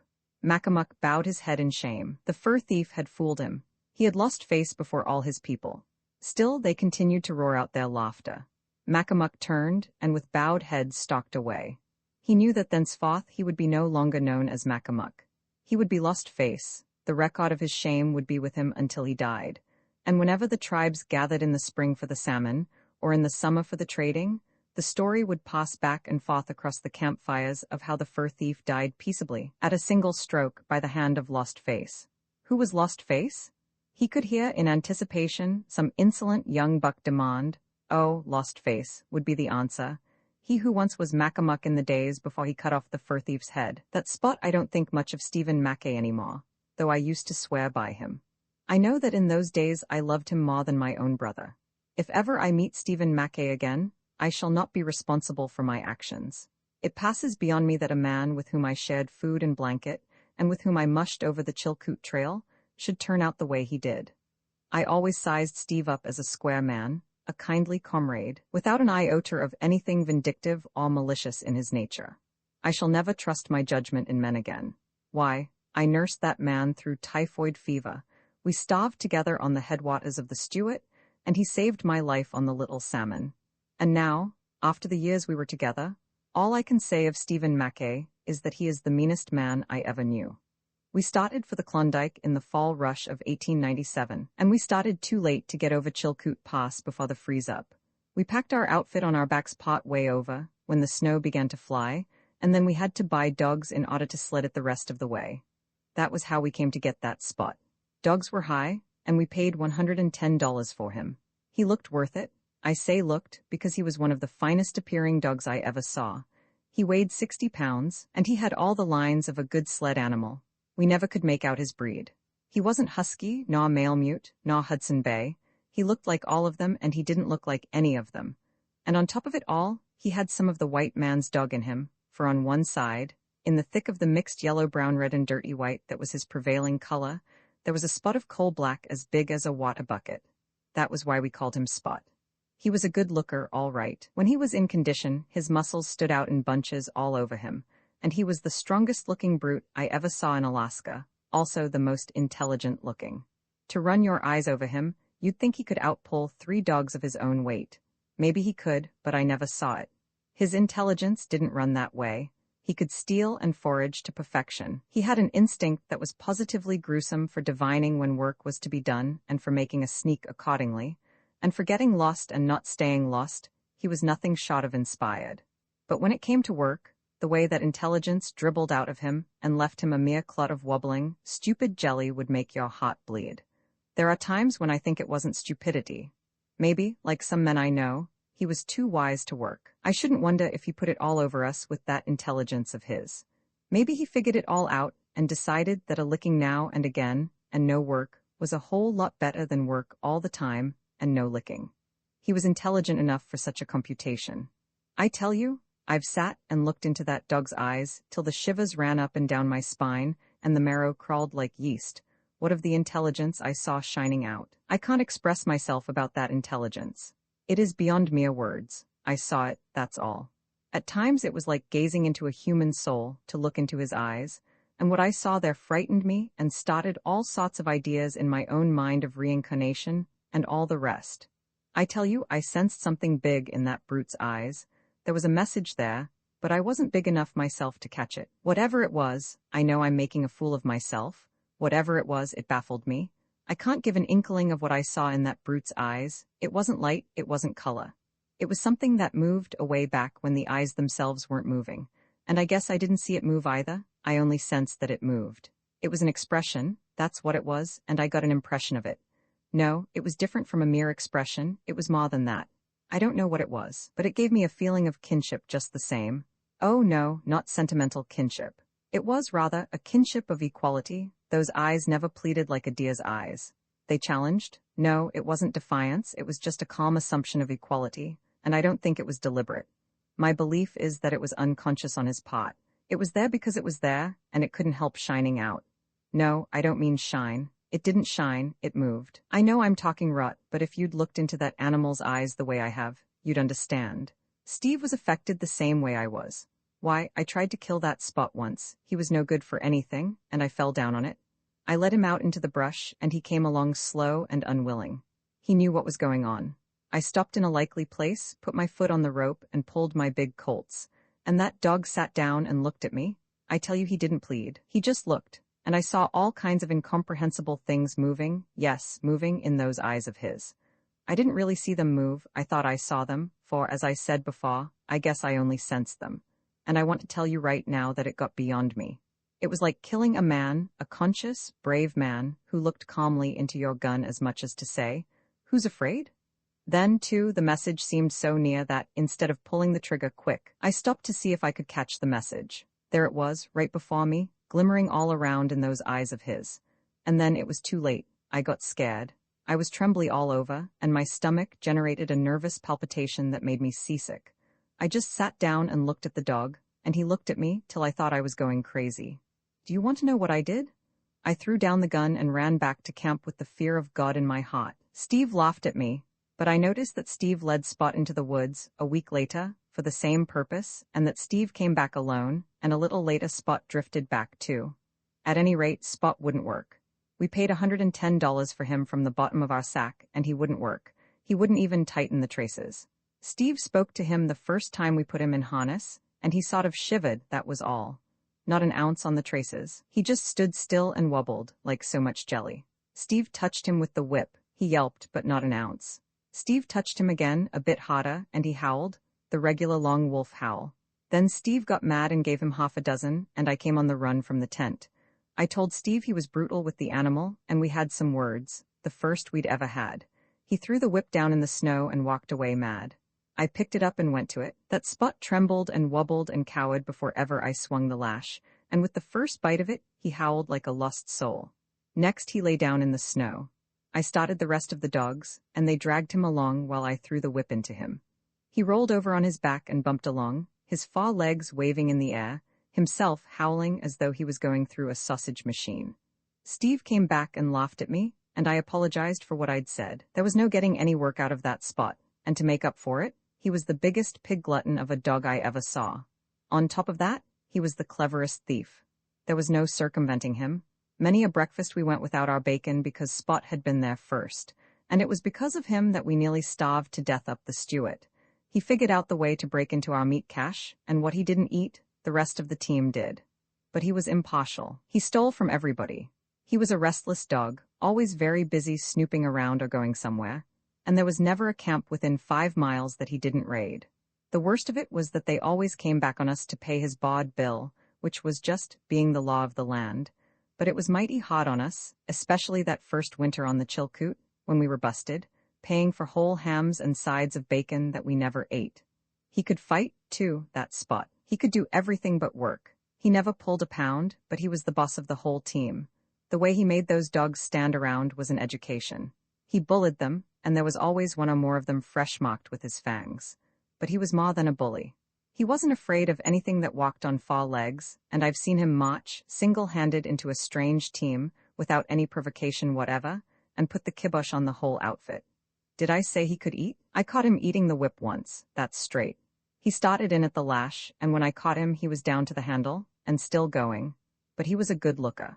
At the end of the first week, we sold him for $75 to the mounted police. They had experienced dog drivers, and we knew that by the time he'd covered the 600 miles to Dawson he'd be a good sled dog. I say we knew, for we were just getting acquainted with that Spot. A little later, we were not brash enough to know anything where he was concerned. A week later, we woke up in the morning to the dangdest dogfight we'd ever heard. It was that Spot come back and knocking the team into shape. We ate a pretty depressing breakfast, I can tell you, but cheered up 2 hours afterward when we sold him to an official courier, bound into Dawson with government dispatches.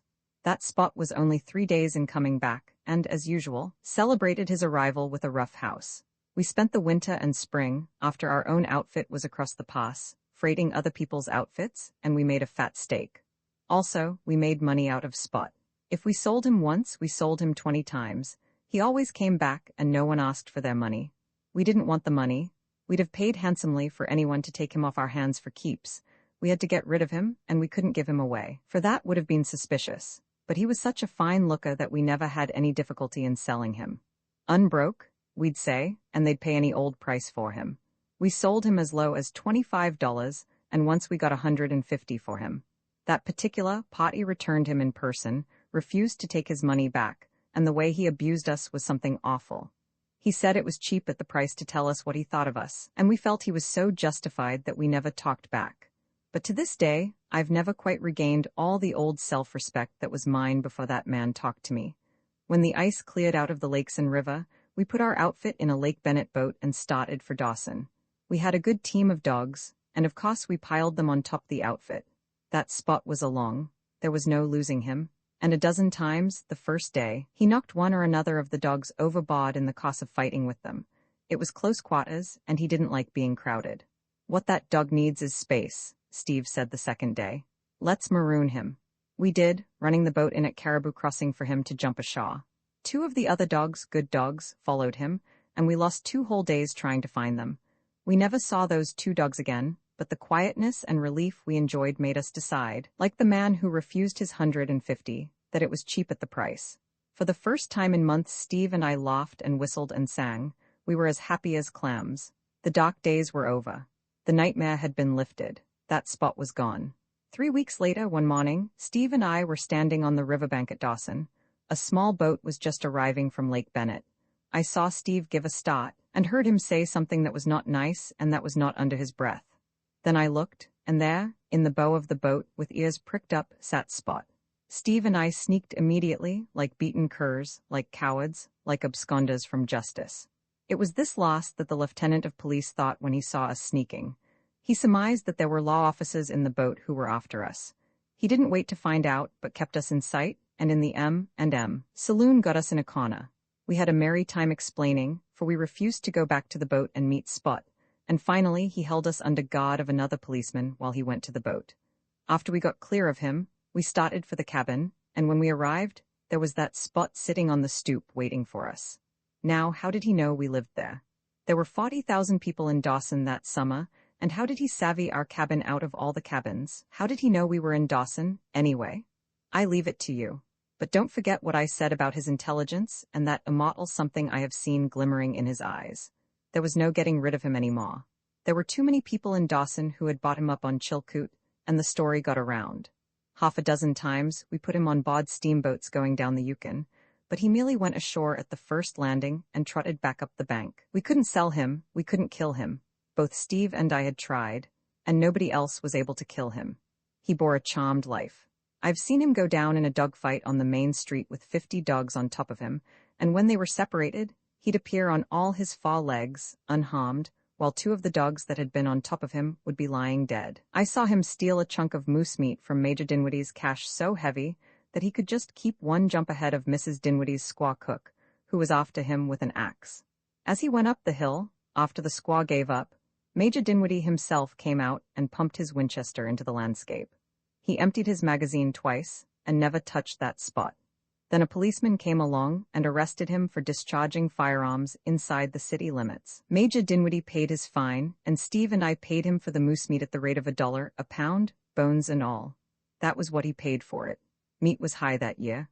I am only telling what I saw with my own eyes. And now I'll tell you something also. I saw that Spot fall through a water hole. The ice was 3.5 feet thick, and the current sucked him under like a straw.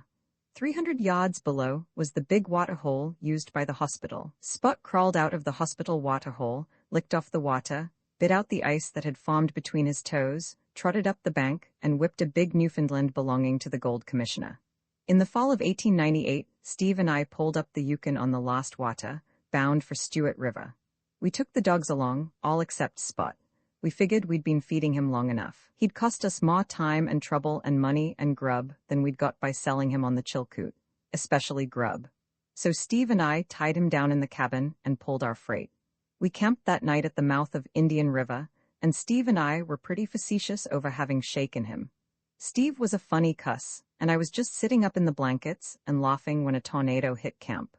The way that Spot walked into those dogs and gave them what for was hair-raising. Now how did he get loose? It's up to you.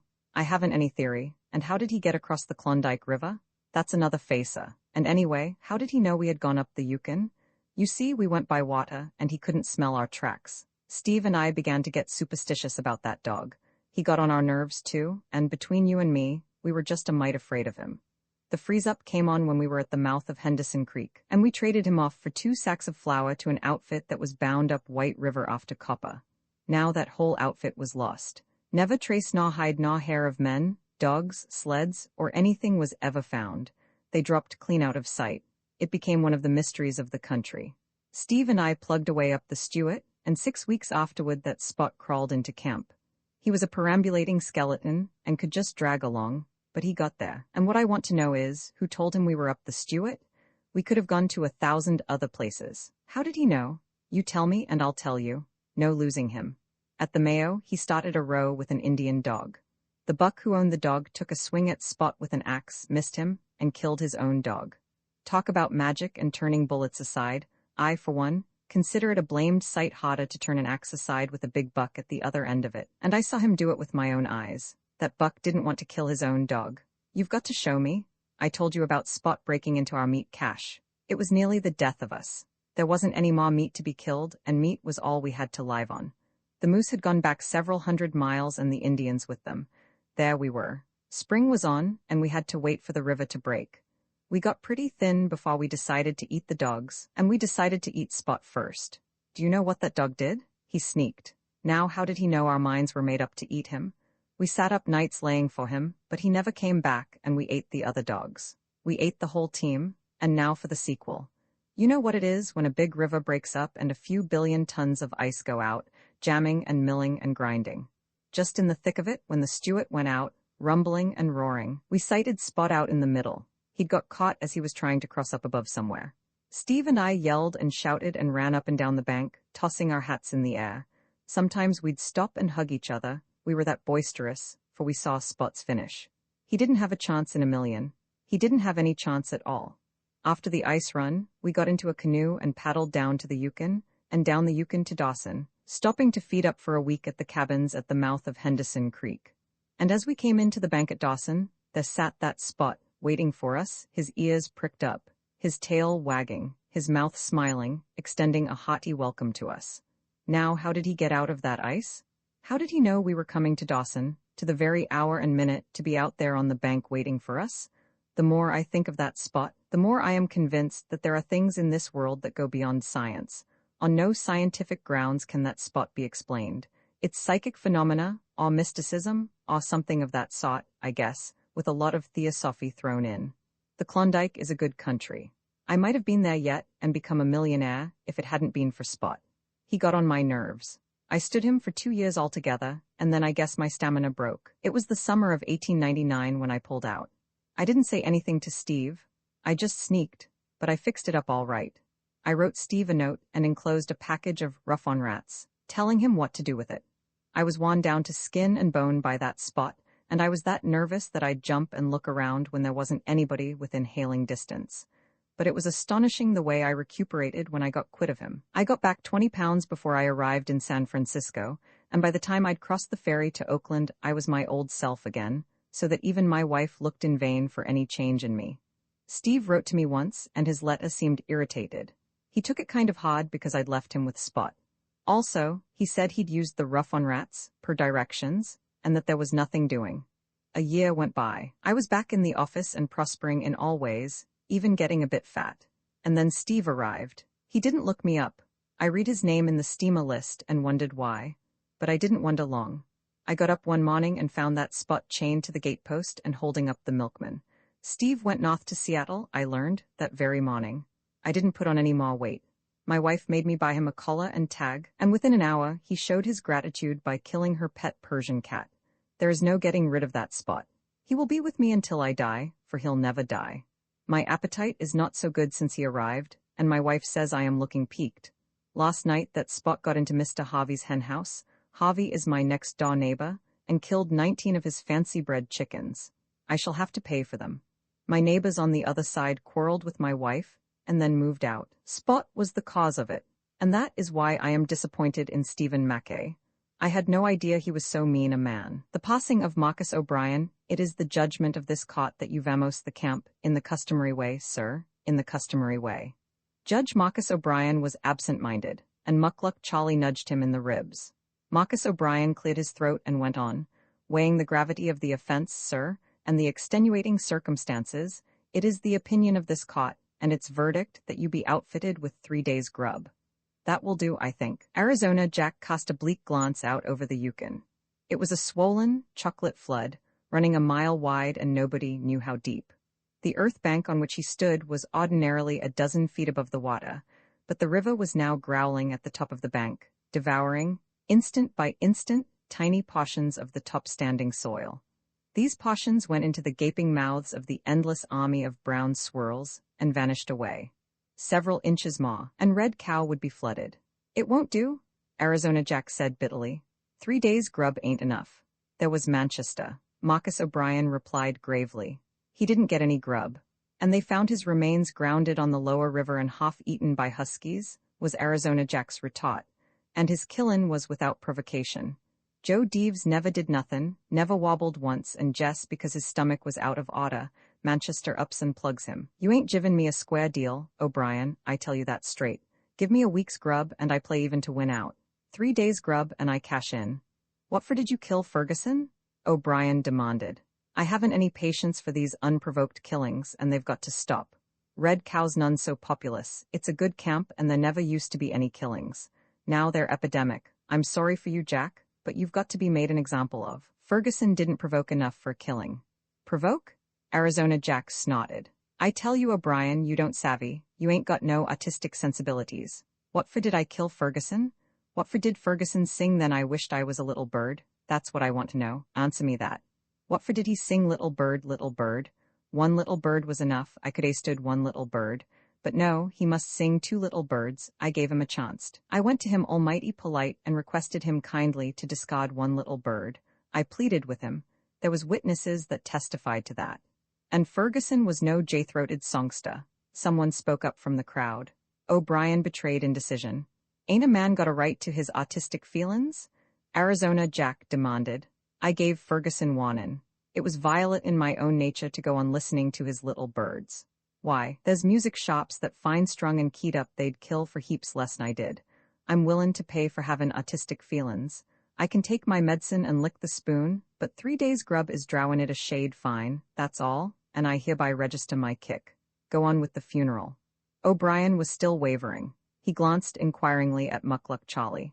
I should say, Judge, that 3 days grub was a mite severe, the latter suggested, but you're runnin' the show. When we elected you judge of this here trial caught, we agreed to abide by your decisions, and we've done it too, begosh, and we're going to keep on doing it.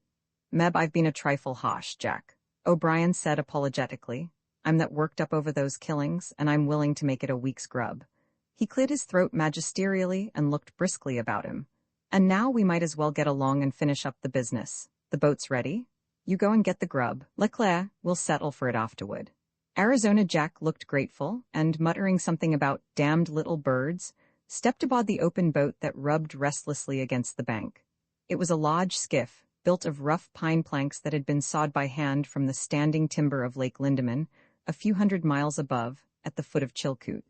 In the boat were a pair of Oz and Arizona Jack's blankets. Leclerc brought the grub, tied up in a flour sack, and put it on board. As he did so, he whispered, I gave you good measure, Jack. You done it with provocation. Cast her off, Arizona Jack cried. Somebody untied the painter and threw it in. The current gripped the boat and whirled it away. The murderer did not bother with the Oz, contenting himself with sitting in the stern sheets and rolling a cigarette. Completing it, he struck a match and lighted up. Those that watched on the bank could see the tiny puffs of smoke. They remained on the bank till the boat swung out of sight around the bend half a mile below. Justice had been done. The denizens of Red Cow imposed the law and executed sentences without the delays that mock the softness of civilization. There was no law on the Yukon save what they made for themselves. They were compelled to make it for themselves. It was in an early day that Red Cow flourished on the Yukon, 1887, and the Klondike and its populous stampedes lay in the ungest future. The men of Red Cow did not even know whether their camp was situated in Alaska or in the Northwest Territory, whether they drew breath under the stars and stripes or under the British flag. No surveyor had ever happened along to give them their latitude and longitude. Red Cow was situated somewhere along the Yukon, and that was sufficient for them. So far as flags were concerned, they were beyond all jurisdiction. So far as the law was concerned, they were in no man's land. They made their own law, and it was very simple. The Yukon executed their decrees. Some 2,000 miles below Red Cow, the Yukon flowed into Bering Sea through a delta 100 miles wide. Every mile of those 2,000 miles was savage wilderness. It was true, where the Porcupine flowed into the Yukon inside the Arctic Circle, there was a Hudson Bay Company trading post, but that was many hundreds of miles away. Also, it was rumored that many hundreds of miles farther on there were missions. This last, however, was merely rumor. The men of Red Cow had never been there. They had entered the lone land by way of Chilkoot and the headwaters of the Yukon. The men of Red Cow ignored all minor offenses. To be drunk and disorderly, and to use vulgar language were looked upon as natural and inalienable rights. The men of Red Cow were individualists and recognized as sacred but two things, property and life. There were no women present to complicate their simple morality. There were only 3 log cabins in Red Cow, the majority of the population of 40 men living in tents or brush shacks, and there was no jail in which to confine malefactors, while the inhabitants were too busy digging gold or seeking gold to take a day off and build a jail. Besides, the paramount question of grub negatived such a procedure. Wherefore, when a man violated the rights of property or life, he was thrown into an open boat and started down the Yukon. The quantity of grub he received was proportioned to the gravity of the offense. Thus, a common thief might get as much as 2 weeks' grub. An uncommon thief might get no more than half of that. A murderer got no grub at all. A man found guilty of manslaughter would receive grub for from 3 days to a week. And Marcus O'Brien had been elected judge, and it was he who apportioned the grub. A man who broke the law took his chances. The Yukon swept him away, and he might or might not win to Bering Sea. A few days' grub gave him a fighting chance. No grub meant practically capital punishment, though there was a slim chance, all depending on the season of the year. Having disposed of Arizona Jack and watched him out of sight, the population turned from the bank and went to work on its claims, all except Curly Jim, who ran the one faro layout in all the Northland and who speculated in prospect holes on the sides. Two things happened that day that were momentous. In the late morning, Marcus O'Brien struck it. He washed out $1, $1.50, and $2 from 3 successive pans. He had found the streak. Curly Jim looked into the hole, washed a few pans himself, and offered O'Brien $10,000 for all rights, $5,000 in dust, and in lieu of the other $5,000, a half interest in his faro layout. O'Brien refused the offer. He was there to make money out of the earth, he declared with heat, and not out of his fellow men. And anyway, he didn't like faro. Besides, he appraised his strike at a whole lot more than 10,000. The second event of moment occurred in the afternoon, when Siskiyou Pearly ran his boat into the bank and tied up. He was fresh from the outside, and had in his possession a 4-month-old newspaper. Furthermore, he had 6 barrels of whiskey, all consigned to Curly Jim. The men of Red Cow quit work. They sampled the whiskey, at $1 a drink, weighed out on Curly's scales, and they discussed the news. And all would have been well, had not Curly Jim conceived a nefarious scheme, which was, namely, first to get Marcus O'Brien drunk, and next, to buy his mine from him. The first half of the scheme worked beautifully. It began in the early evening, and by 9 o'clock O'Brien had reached the singing stage. He clung with one arm around Curly Jim's neck, and even essayed the late lamented Ferguson's song about the little birds. He considered he was quite safe in this. What of the fact that the only man in camp with artistic feelings was even then speeding down the Yukon on the breast of a 5-mile current? But the second half of the scheme failed to connect. No matter how much whiskey was pawed down his neck, O'Brien could not be brought to realize that it was his bounden and friendly duty to sell his claim. He hesitated, it is true, and trembled now and again on the verge of giving in. Inside his muddled head, however, he was chuckling to himself. He was up to Curly Jim's game, and liked the hands that were being dealt him. The whiskey was good. It came out of one special barrel, and was about 12 times better than that in the other 5 barrels. Siskiyou Pearly was dispensing drinks in the barroom to the remainder of the population of Red Cow, while O'Brien and Curly had out their business orgy in the kitchen. But there was nothing small about O'Brien. He went into the barroom and returned with Muckluck Charlie and Percy Leclerc. "Business associates of mine, business associates," he announced, with a broad wink to them and a guileless grin to Curly. "Always trust their judgment, always trust 'em. They're all right. Give 'em some firewater, Curly, and let's talk it over." This was ringing in, but Curly Jim, making a swift revaluation of the claim and remembering that the last pan he washed had turned out $7, decided that it was worth the extra whiskey, even if it was selling in the other room at $1 a drink. "I'm not likely to consider," O'Brien was hiccuping to his 2 friends in the course of explaining to them the question at issue. "Who, me? Sell for $10,000? No, indeed. I'll dig the gold myself, and then I'm going down to God's country, Southern California. That's the place for me to end my declinin' days, and then I'll start. As I said before, then I'll start. What did I say I was going to start?" "Ostrich Farm," Muckluck Charlie volunteered. "Sure, just what I'm going to start." O'Brien abruptly steadied himself and looked with awe at Muckluck Charlie. "How did you know?" "Never said so. Just thought I said so. You're a min reader, Charlie. Let's have another." Curly Jim filled the glasses and had the pleasure of seeing $4 worth of whiskey disappear, $1 worth of which he punished himself. O'Brien insisted that he should drink as frequently as his guests. "Better take the money now," Leclerc argued. "Take you 2 years to dig it out the hole, and all that time you might be hatching teeny little baby ostriches and pulling feathers out the big ones." O'Brien considered the proposition and nodded approval. Curly Jim looked gratefully at Leclerc and refilled the glasses. "Hold on there," spluttered Muckluck Charlie, whose tongue was beginning to wag loosely and trip over itself. "As your father confessor, there I go, as your brother, oh hell." He paused and collected himself for another start. "As your freen, business freen, I should say, I would suggest, rather, I would take the liberty as it was to mention, suggest that there may be more ostriches, oh hell." He downed another glass and went on more carefully. "What I'm driven at is, what am I driven at? He smote the side of his head sharply half a dozen times with the heel of his palm to shake up his ideas. "I got it?" he cried jubilantly. "Supposin' there's slathers mon $10,000 in that hole." O'Brien, who apparently was all ready to close the bargain, switched about. "Great," he cried. "Splend idea, never thought of it all by myself." He took Muckluck Charlie warmly by the hand. "Good freen, good sight." He turned belligerently on Curly Jim. "Maybe $100,000 in that hole. You wouldn't rub your old freen, would you, Curly? Course you wouldn't. I know you bettin' yourself. Bettin' yourself. Let's have another. We a good freens, all of us, I say, all of us." And so it went, and so went the whiskey, and so went Curly Jim's hopes up and down. Now Leclerc argued in favor of immediate sale, and almost won the reluctant O'Brien over, only to lose him to the more brilliant counterargument of Muckluck Charlie. And again, it was Muckluck Charlie who presented convincing reasons for the sale, and Percy Leclerc who held stubbornly back. A little later it was O'Brien himself who insisted on selling, while both friends, with tears and curses, strove to dissuade him. The more whiskey they downed, the more fertile of imagination they became. For one sober pro or con, they found a score of drunken ones, and they convinced one another so readily that they were perpetually changing sides in the argument. The time came when both Muckluck Charlie and Leclerc were firmly set upon the sale, and they gleefully obliterated O'Brien's objections as fast as he entered them. O'Brien grew desperate. He exhausted his last argument and sat speechless. He looked pleadingly at the friends who had deserted him. He kicked Muckluck Charlie's shins under the table, but that graceless hero immediately unfolded a new and most logical reason for the sale. Curly Jim got pen and ink and paper and wrote out the bill of sale.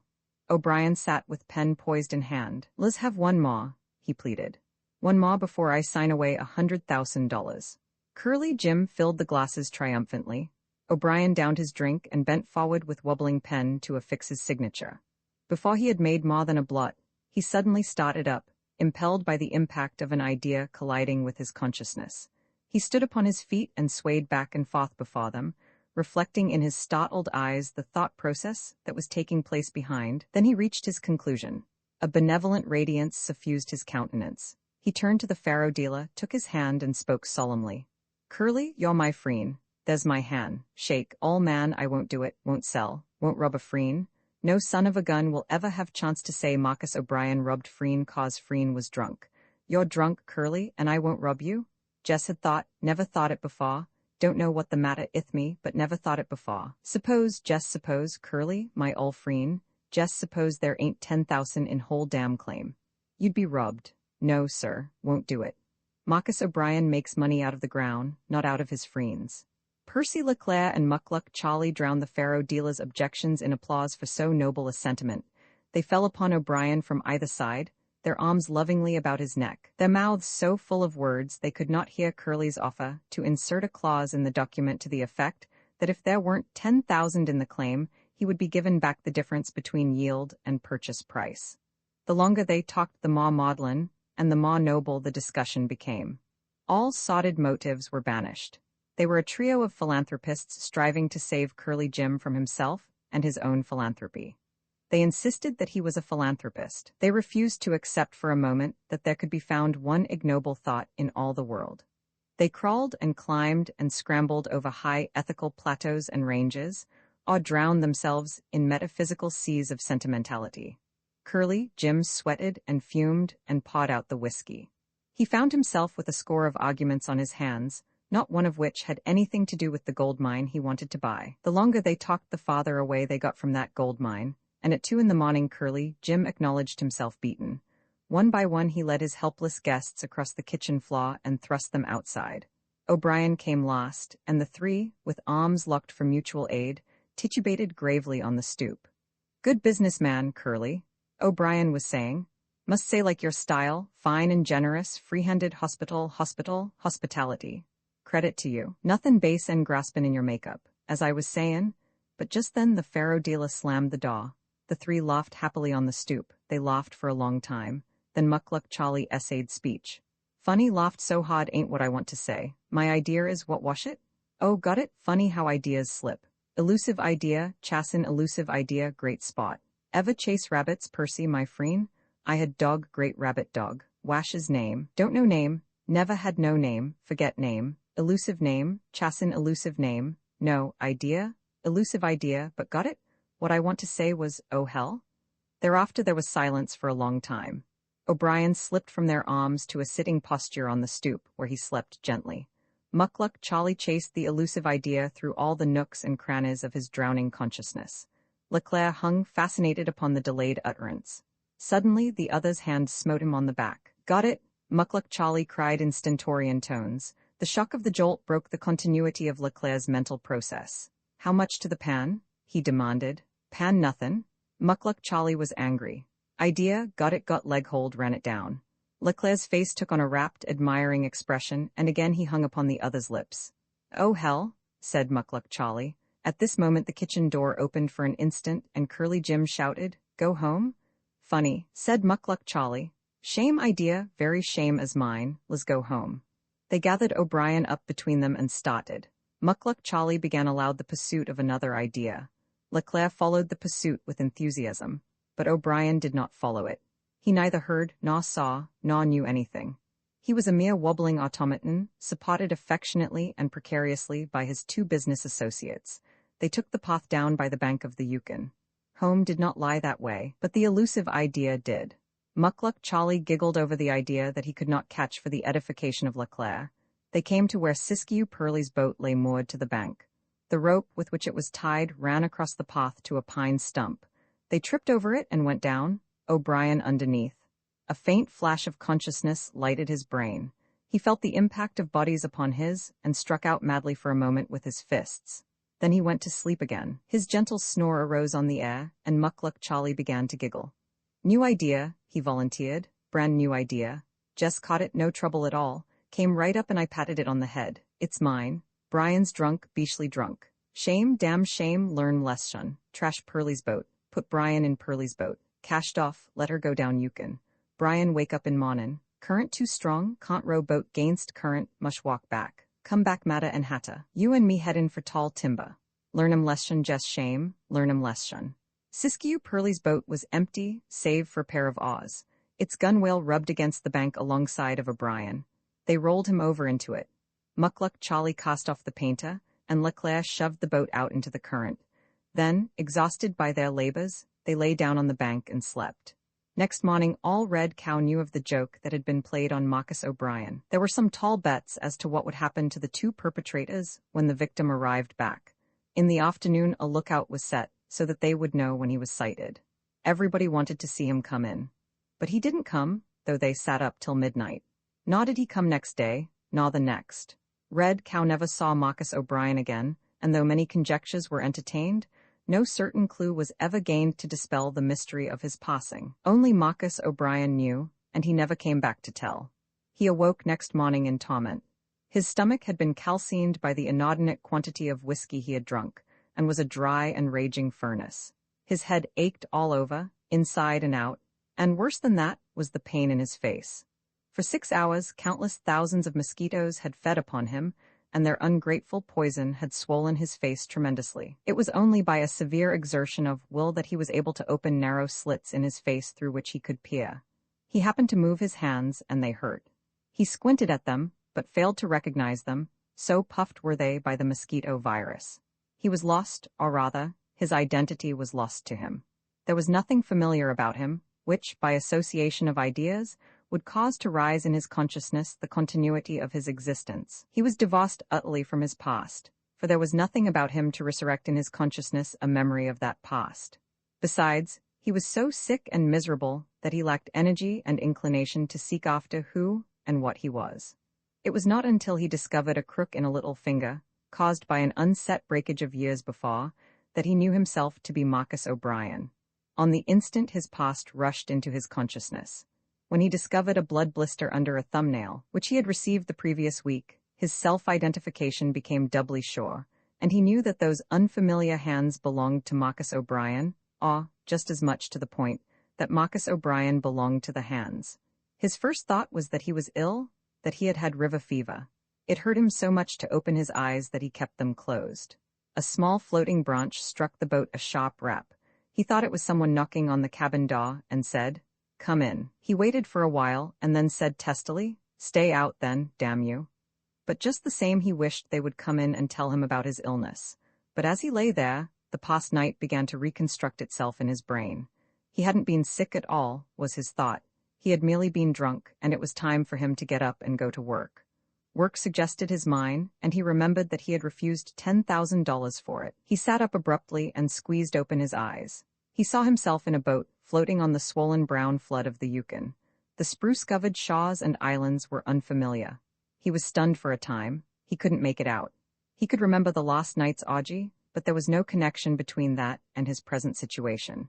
He closed his eyes and held his aching head in his hands. What had happened? Slowly the dreadful thought arose in his mind. He fought against it, strove to drive it away, but it persisted. He had killed somebody.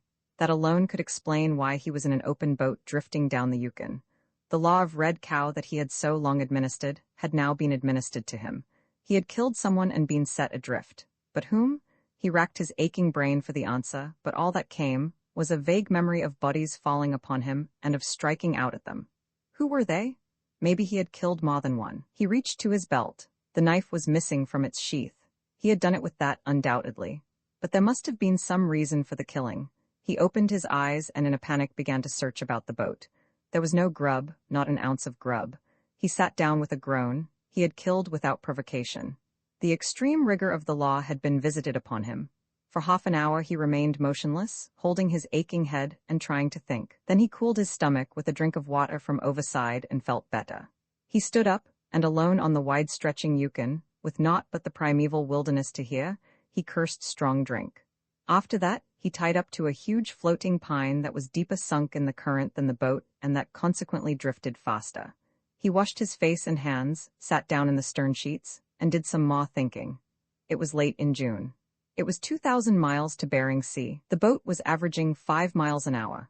There was no darkness in such high latitudes at that time of the year, and he could run the river every hour of the 24. This would mean, daily, 120 miles. Strike out the 20 for accidents, and there remained 100 miles a day. In 20 days he would reach Bering Sea, and this would involve no expenditure of energy. The river did the work. He could lie down in the bottom of the boat and husband his strength. For 2 days he ate nothing. Then, drifting into the Yukon Flats, he went ashore on the low-lying islands and gathered the eggs of wild geese and ducks. He had no matches and ate the eggs raw. They were strong, but they kept him going. When he crossed the Arctic Circle, he found the Hudson Bay Company's post. The brigade had not yet arrived from the Mackenzie, and the post was completely out of grub. He was offered wild duck eggs, but he informed them that he had a bushel of the same on the boat. He was also offered a drink of whiskey, which he refused with an exhibition of violent repugnance. He got matches, however, and after that he cooked his eggs. Toward the mouth of the river, headwinds delayed him, and he was 24 days on the egg diet. Unfortunately, while asleep he had drifted by both the missions of St. Paul and Holy Cross. And he could sincerely say, as he afterward did, that talk about missions on the Yukon was all humbug. There weren't any missions, and he was the man to know. Once on Bering Sea, he exchanged the egg diet for seal diet, and he never could make up his mind which he liked least. In the fall of the year, he was rescued by a United States Revenue cutter, and the following winter, he made quite a hit in San Francisco as a temperance lecturer. In this field, he found his vocation. Avoid the bottle is his slogan and battle cry. He manages subtly to convey the impression that in his own life, a great disaster was wrought by the bottle. He has even mentioned the loss of a fortune that was caused by that hell bait of the devil, but behind that incident, his listeners feel the loom of some terrible and unguessed evil for which the bottle is responsible. He has made a success in his vocation, and has grown gray and respected in the crusade against strong drink. But on the Yukon, the passing of Marcus O'Brien remains tradition. It is a mystery that ranks at par with the disappearance of Sir John Franklin. The wit of Pawpawtuck Elsu had been a mission girl. Her mother had died when she was very small, and Sister Alberta had plucked Elsu as a brand from the burning, one summer day, and carried her away to Holy Cross Mission and dedicated her to God. Elsu was a full-blooded Indian, yet she exceeded all the half-breed and quarter-breed girls. Never had the good sisters dealt with a girl so adaptable and at the same time so spirited. Elsu was quick and deft and intelligent, but above all she was fire, the living flame of life, a blaze of personality that was compounded of will, sweetness, and daring. Her father was a chief, and his blood ran in her veins. Obedience on the part of Elsu was a matter of terms and arrangement. She had a passion for equity, and perhaps it was because of this that she excelled in mathematics. But she excelled in other things. She learned to read and write English as no girl had ever learned in the mission. She led the girls in singing, and into song she carried her sense of equity. She was an artist, and the fire of her flowed toward creation. Had she from birth enjoyed a more favorable environment, she would have made literature or music. Instead, she was Elsu, daughter of Klakina, a chief, and she lived in the Holy Cross mission where were no artists, but only pure-souled sisters who were interested in cleanliness and righteousness, and the welfare of the spirit in the land of immortality that lay beyond the skies. The years passed. She was 8 years old when she entered the mission. She was 16, and the sisters were corresponding with their superiors in the order concerning the sending of Elsu to the United States to complete her education, when a man of her own tribe arrived at Holy Cross and had talked with her. Elsu was somewhat appalled by him. He was dirty. He was a Caliban-like creature, primitively ugly, with a mop of hair that had never been combed. He looked at her disapprovingly and refused to sit down. "Thy brother is dead," he said shortly. Elsu was not particularly shocked. She remembered little of her brother. "Thy father is an old man, and alone?" the messenger went on. "His house is large and empty, and he would hear thy voice and look upon thee." Him she remembered. Klakina, the headman of the village, the friend of the missionaries and the traders, a large man thewed like a giant, with kindly eyes and masterful ways, and striding with a consciousness of crude royalty in his carriage. "Tell him that I will come," was Elsu's answer. Much to the despair of the sisters, the brand plucked from the burning went back to the burning. All pleading with Elsu was vain. There was much argument, expostulation, and weeping. Sister Alberta even revealed to her the project of sending her to the United States. Elsu stared wide-eyed into the golden vista thus opened up to her, and shook her head. In her eyes persisted another vista. It was the mighty curve of the Yukon at Tanana Station. With the St. George Mission on one side, and the trading post on the other, and midway between the Indian village and a certain large log house, where lived an old man tended upon by slaves.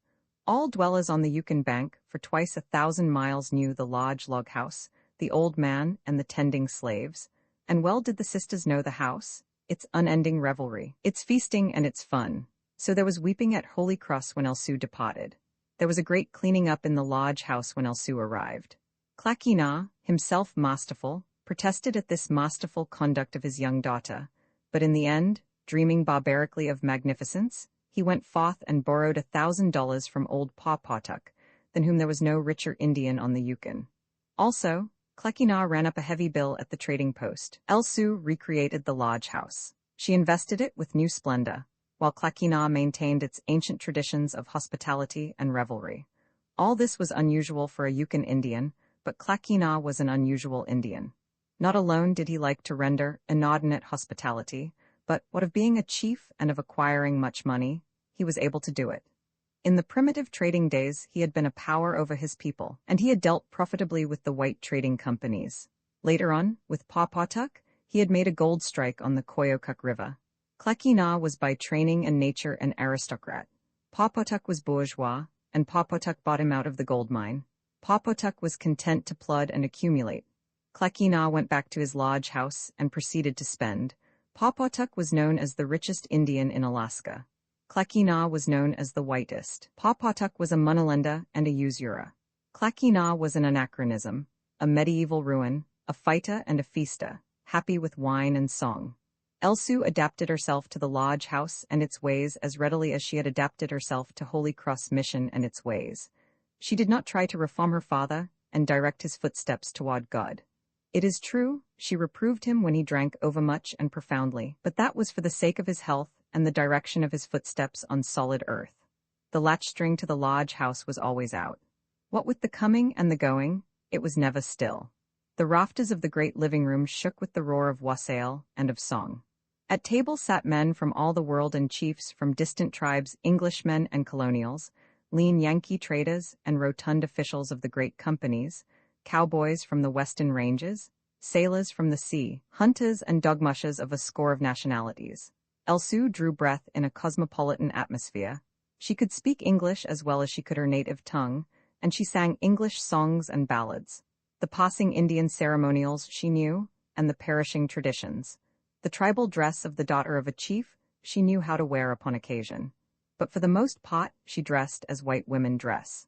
Not for nothing was her needlework at the mission and her innate artistry. She carried her clothes like a white woman, and she made clothes that could be so carried.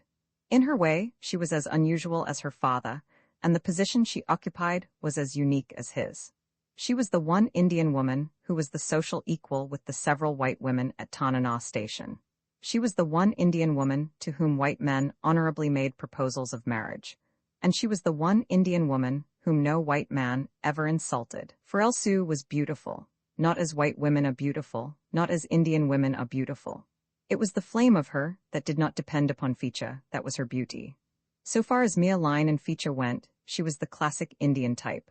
The black hair and the fine bronze were hers, and the black eyes, brilliant and bold, keen as sod-light, proud, and hers the delicate eagle nose with the thin, quivering nostrils, the high cheekbones that were not broad apart, and the thin lips that were not too thin.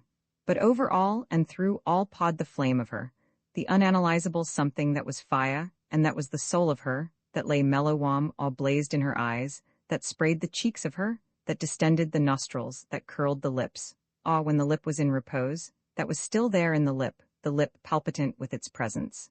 And Elsu had wit rarely sharp to hurt, yet quick to search out forgivable weakness. The laughter of her mind played like lambent flame over all about her, and from all about her arose answering laughter. Yet she was never the center of things. This she would not permit. The lodge house, and all of which it was significant, was her father's, and through it, to the last, moved his heroic figure, host, master of the revels, and giver of the law. It is true, as the strength oozed from him, that she caught up responsibilities from his failing hands. But in appearance he still ruled, dozing, oft-times at the bod, a bacchanalian ruin, yet in all seeming the ruler of the feast. And through the lodge house moved the figure of Pawpawtuck, ominous, with shaking head, coldly disapproving, paying for it all. Not that he really paid, for he compounded interest in weird ways, and year by year absorbed the properties of Clackina. Pawpawtuck once took it upon himself to chide Elsu upon the wasteful way of life in the lodge house. It was when he had about absorbed the last of Clackina's wealth, but he never ventured so to chide again. Elsu, like her father, was an aristocrat, as disdainful of money as he, and with an equal sense of honor as finely strung. Pawpawtuck continued grudgingly to advance money, and ever the money flowed in golden foam away. Upon one thing Elsu was resolved: her father should die as he had lived. There should be for him no passing from high to low, no diminution of the revels, no lessening of the lavish hospitality. When there was famine, as of old, the Indians came groaning to the lodge house and went away content.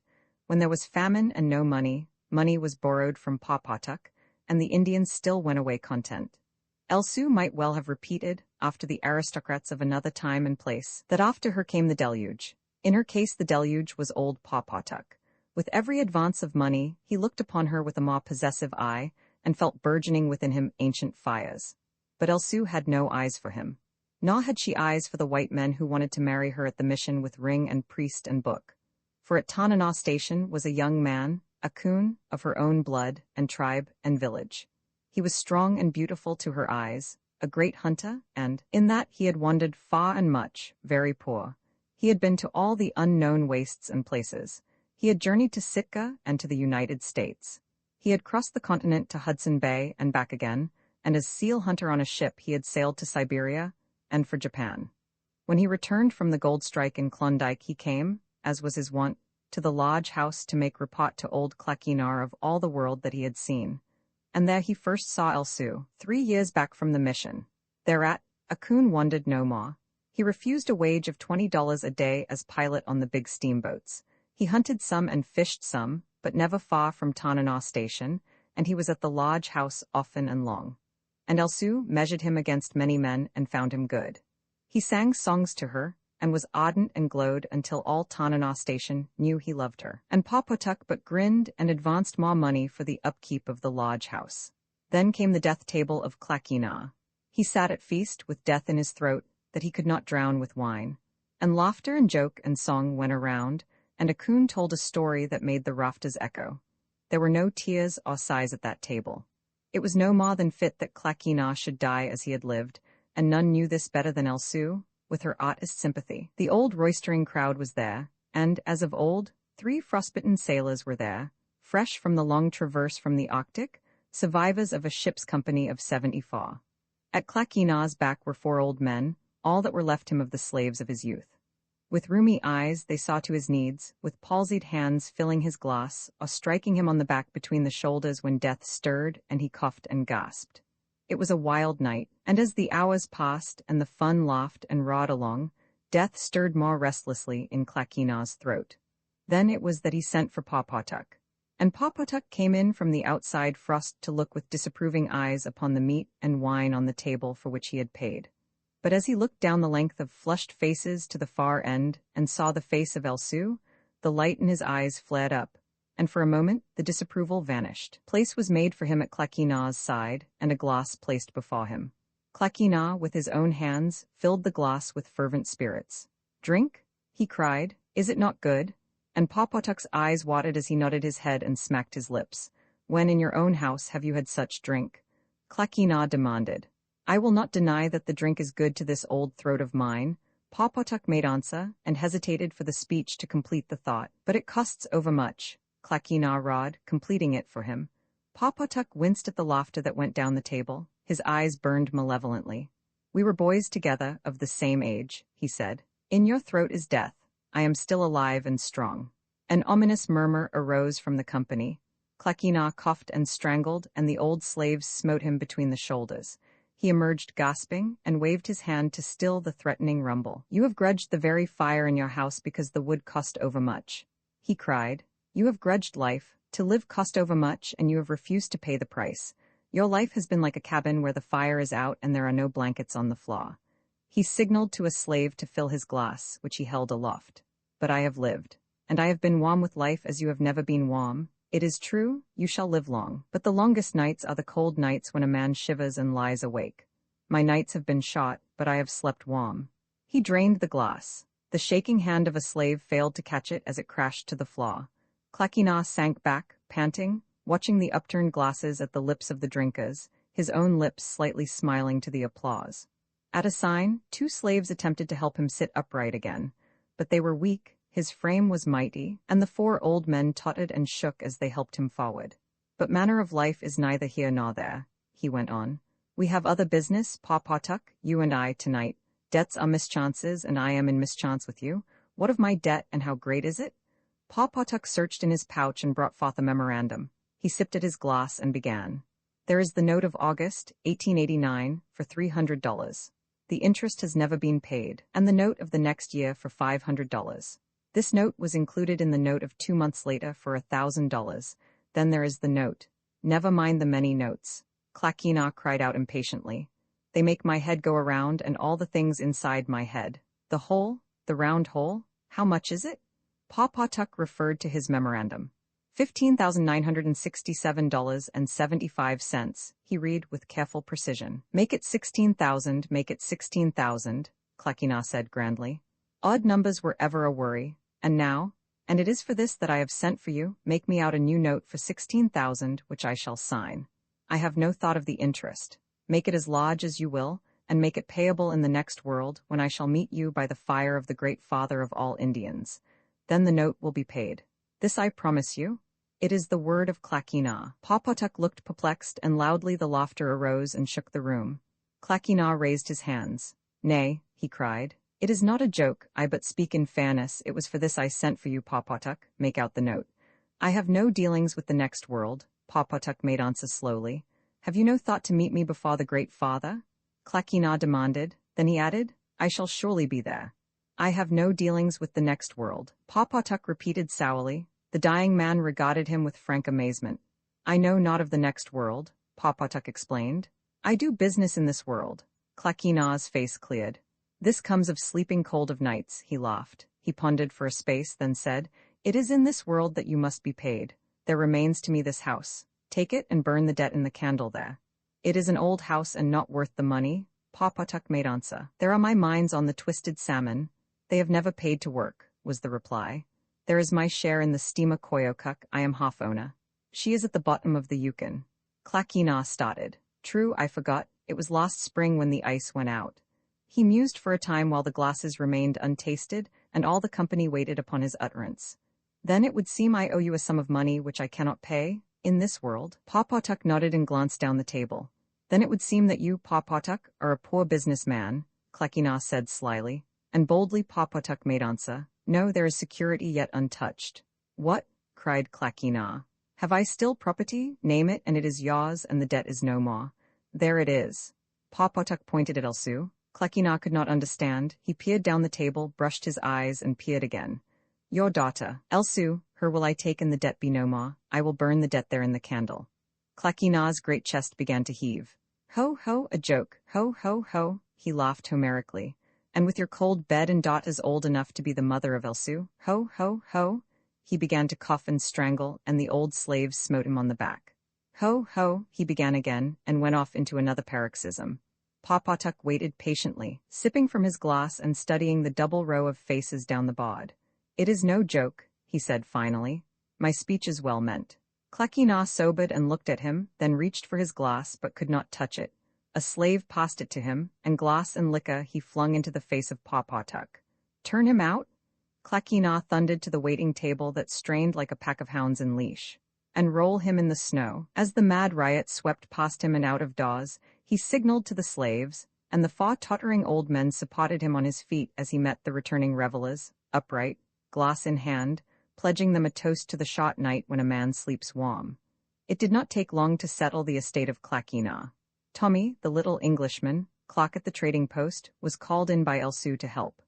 There was nothing but debts, notes overdue, mortgaged properties, and properties mortgaged but worthless. Notes and mortgages were held by Pawpawtuck.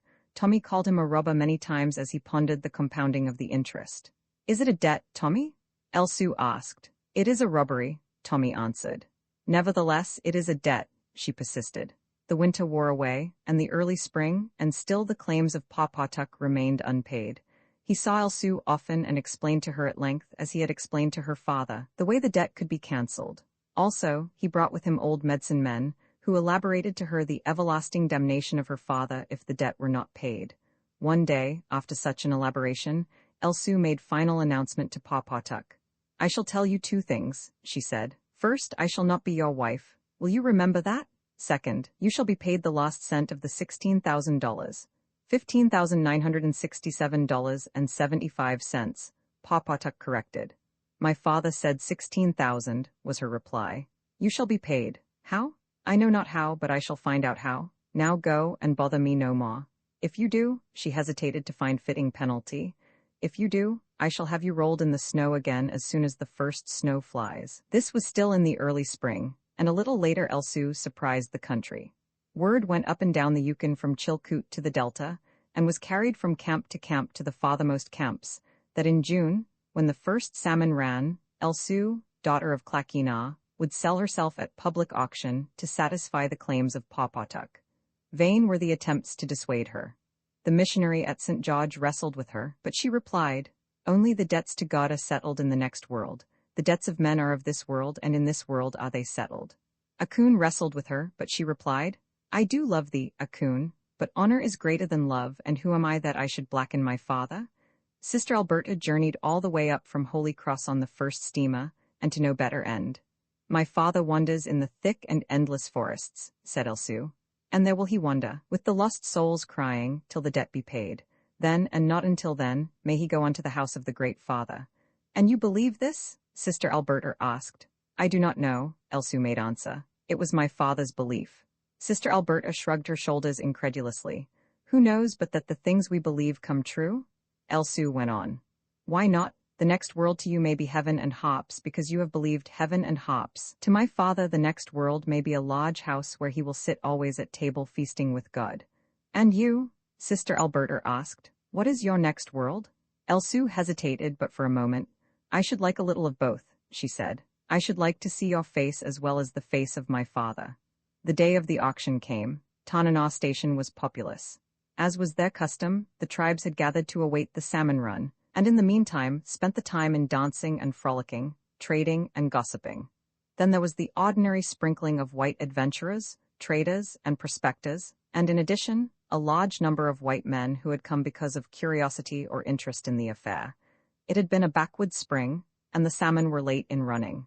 This delay but keyed up the interest. Then, on the day of the auction, the situation was made tense by Akun. He arose and made public and solemn announcement that whosoever bought Elsu would forthwith and immediately die. He flourished the Winchester in his hand to indicate the manner of the taking off. Elsu was angered thereat, but he refused to speak with her and went to the trading post to lay in extra ammunition. The first salmon was caught at 10 o'clock in the evening, and at midnight the auction began.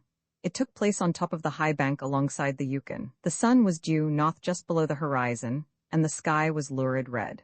A great crowd gathered about the table and the 2 chairs that stood near the edge of the bank. To the far were many white men and several chiefs, and most prominently to the far, rifle in hand, stood Akun. Tommy, at Elsu's request, served as auctioneer, but she made the opening speech and described the goods about to be sold. She was in native costume, in the dress of a chief's daughter, splendid and barbaric, and she stood on a chair, that she might be seen to advantage. "Who will buy a wife?" she asked. "Look at me. I am 20 years old and a maid. I will be a good wife to the man who buys me. If he is a white man, I shall dress in the fashion of white women. If he is an Indian, I shall dress as," she hesitated a moment, "a squaw. I can make my own clothes and sew and wash and mend. I was taught for 8 years to do these things at Holy Cross Mission. I can read and write English, and I know how to play the organ. Also, I can do arithmetic and some algebra, a little. I shall be sold to the highest bidder, and to him I will make out a bill of sale of myself. I forgot to say that I can sing very well, and that I have never been sick in my life. I weigh 132 pounds, my father is dead, and I have no relatives. Who wants me?" She looked over the crowd with flaming audacity and stepped down. At Tommy's request, she stood upon the chair again, while he mounted the second chair and started the bidding. Surrounding Elsu stood the 4 old slaves of her father. They were age-twisted and palsied, faithful to their meat, a generation out of the past that watched unmoved the antics of younger life. In the front of the crowd were several Eldorado and Bonanza kings from the Upper Yukon, and beside them, on crutches, swollen with scurvy, were 2 broken prospectors. From the midst of the crowd, thrust out by its own vividness, appeared the face of a wild-eyed squaw from the remote regions of the Upper Tanana. A strayed Sitkan from the coast stood side by side with a stick from Lake Labage, and beyond, a half-dozen French-Canadian voyageurs, grouped by themselves. From afar came the faint cries of myriads of wildfowl on the nesting grounds.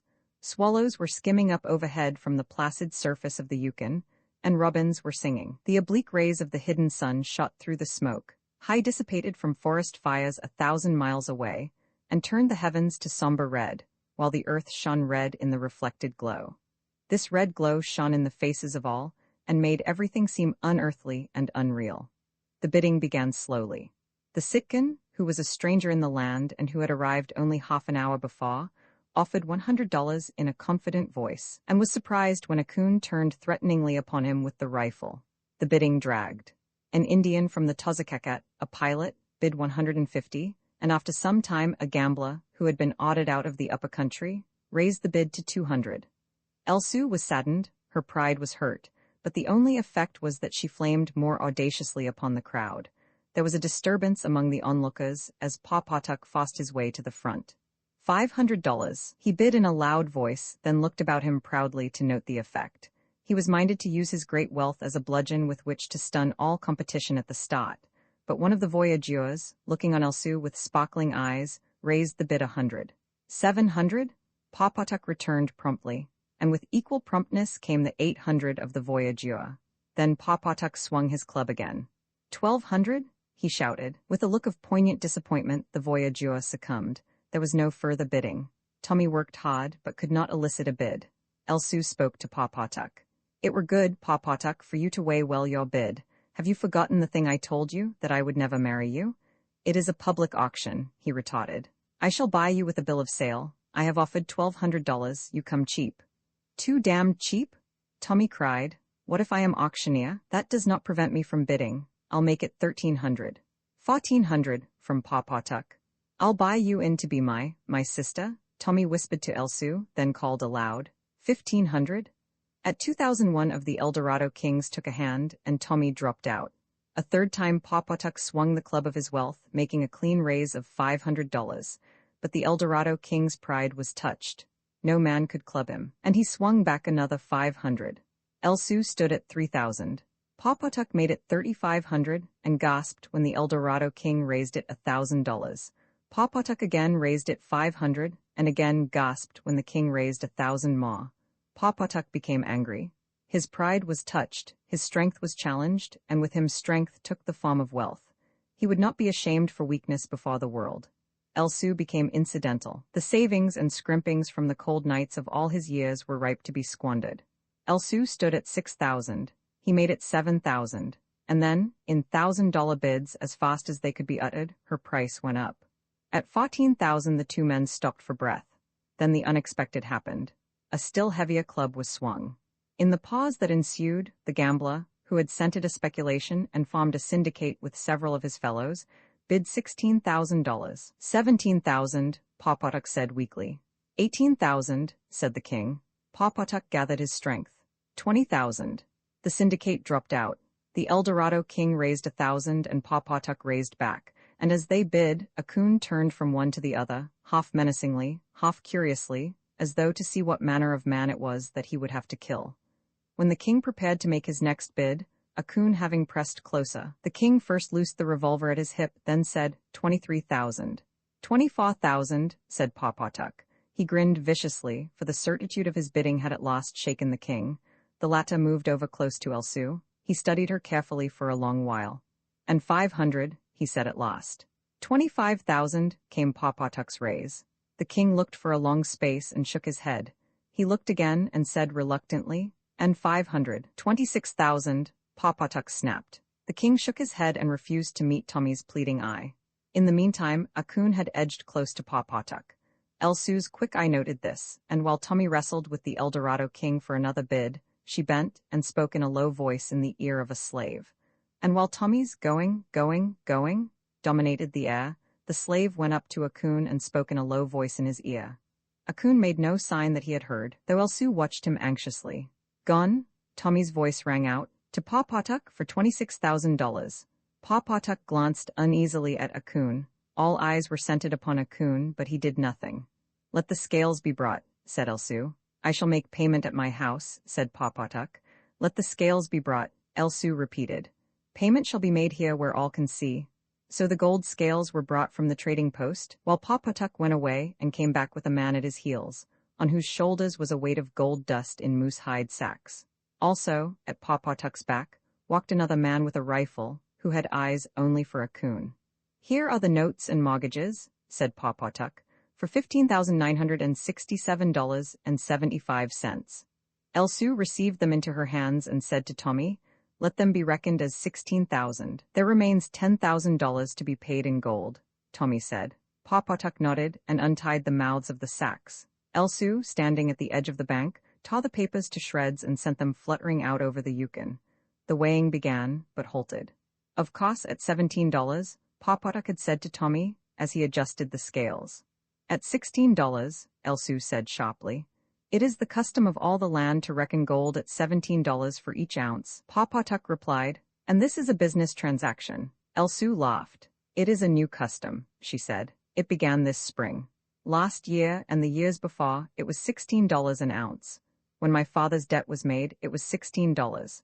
When he spent at the store the money he got from you, for 1 ounce he was given $16 worth of flour, not 17. Wherefore shall you pay for me at 16 and not at 17? Pawpawtuck grunted and allowed the weighing to proceed. Weigh it in 3 piles, Tommy, she said. $1,000 here, 3,000 here, and here 6,000. It was slow work, and while the weighing went on, a coon was closely watched by all. He but waits till the money is paid, one said, and the word went around and was accepted, and they waited for what a coon should do when the money was paid. And Pawpawtuck's man with the rifle waited and watched a coon. The weighing was finished, and the gold dust lay on the table in 3 dark yellow heaps. There is a debt of my father to the company for $3,000, said Elsu. Take it, Tommy, for the company, and here are 4 old men, Tommy. You know them. And here is $1,000. Take it and see that the old men are never hungry and never without tobacco. Tommy scooped the gold into separate sacks. $6,000 remained on the table. Elsu thrust the scoop into the heap, and with a sudden turn whirled the contents out and down to the Yukon in a golden shower. Pawpawtuck seized her wrist as she thrust the scoop a second time into the heap. It is mine, she said calmly. Pawpawtuck released his grip, but he gritted his teeth and scowled darkly as she continued to scoop the gold into the river till none was left. The crowd had eyes for naught but Akun, and the rifle of Pawpawtuck's man lay across the hollow of his arm, the muzzle directed at Akun a yard away, the man's thumb on the hammer, but Akun did nothing. "Make out the bill of sale," Pawpawtuck said grimly, and Tommy made out the bill of sale, wherein all right and title in the woman Elsu was vested in the man Pawpawtuck. Elsu signed the document, and Pawpawtuck folded it and put it away in his pouch. Suddenly his eyes flashed, and in sudden speech he addressed Elsu. "But it was not your father's debt," he said. "What I paid was the price for you. Your sale is business of today and not of last year and the years before. The ounces paid for you will buy at the post today $17 of flour, and not 16. I have lost $1 on each ounce. I have lost $625. Elsu thought for a moment and saw the error she had made. She smiled and then she laughed. "You are right," she laughed. "I made a mistake, but it is too late. You have paid, and the gold is gone. You did not think quick. It is your loss. Your wit is slow these days, Pawpawtuck. You are getting old." He did not answer. He glanced uneasily at Akun and was reassured. His lips tightened and a hint of cruelty came into his face. "Come," he said, "we will go to my house." "Do you remember the 2 things I told you in the spring?" Elsu asked, making no movement to accompany him. "My head would be full with the things women say, did I heed them," he answered. "I told you that you would be paid," Elsu went on carefully, "and I told you that I would never be your wife. But that was before the bill of sale."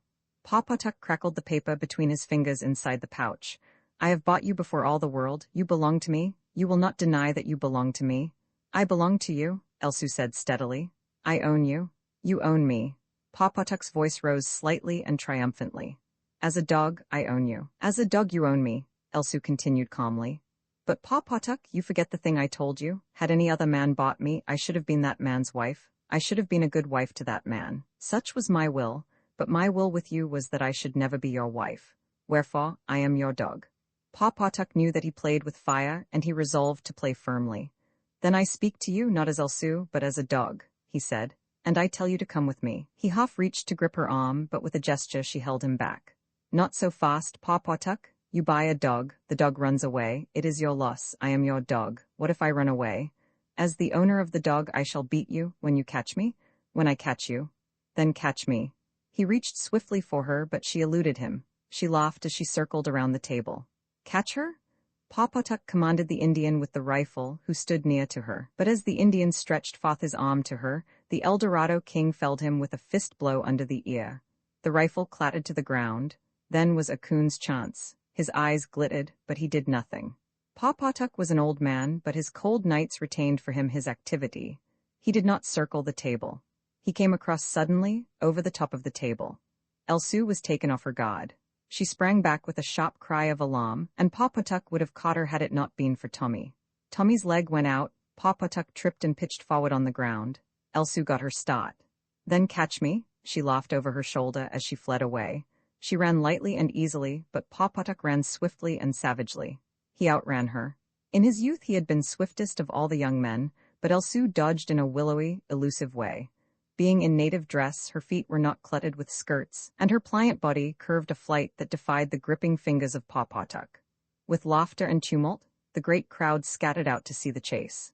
It led through the Indian encampment, and ever dodging, circling, and reversing, Elsu and Pawpawtuck appeared and disappeared among the tents.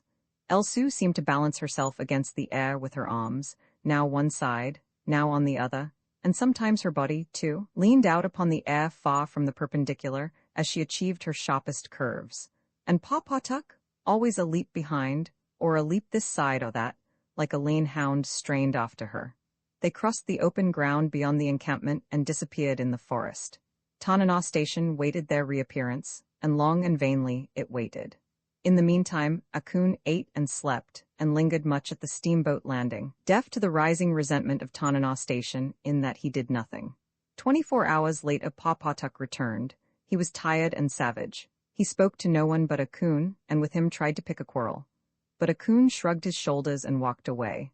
Pawpawtuck did not waste time. He outfitted half a dozen of the young men, selecting the best trackers and travelers, and at their head plunged into the forest. Next day the steamer Seattle, bound up river, pulled into the Shaw and wooded up. When the lines were cast off and she churned out from the bank, Akun was on board in the pilot house.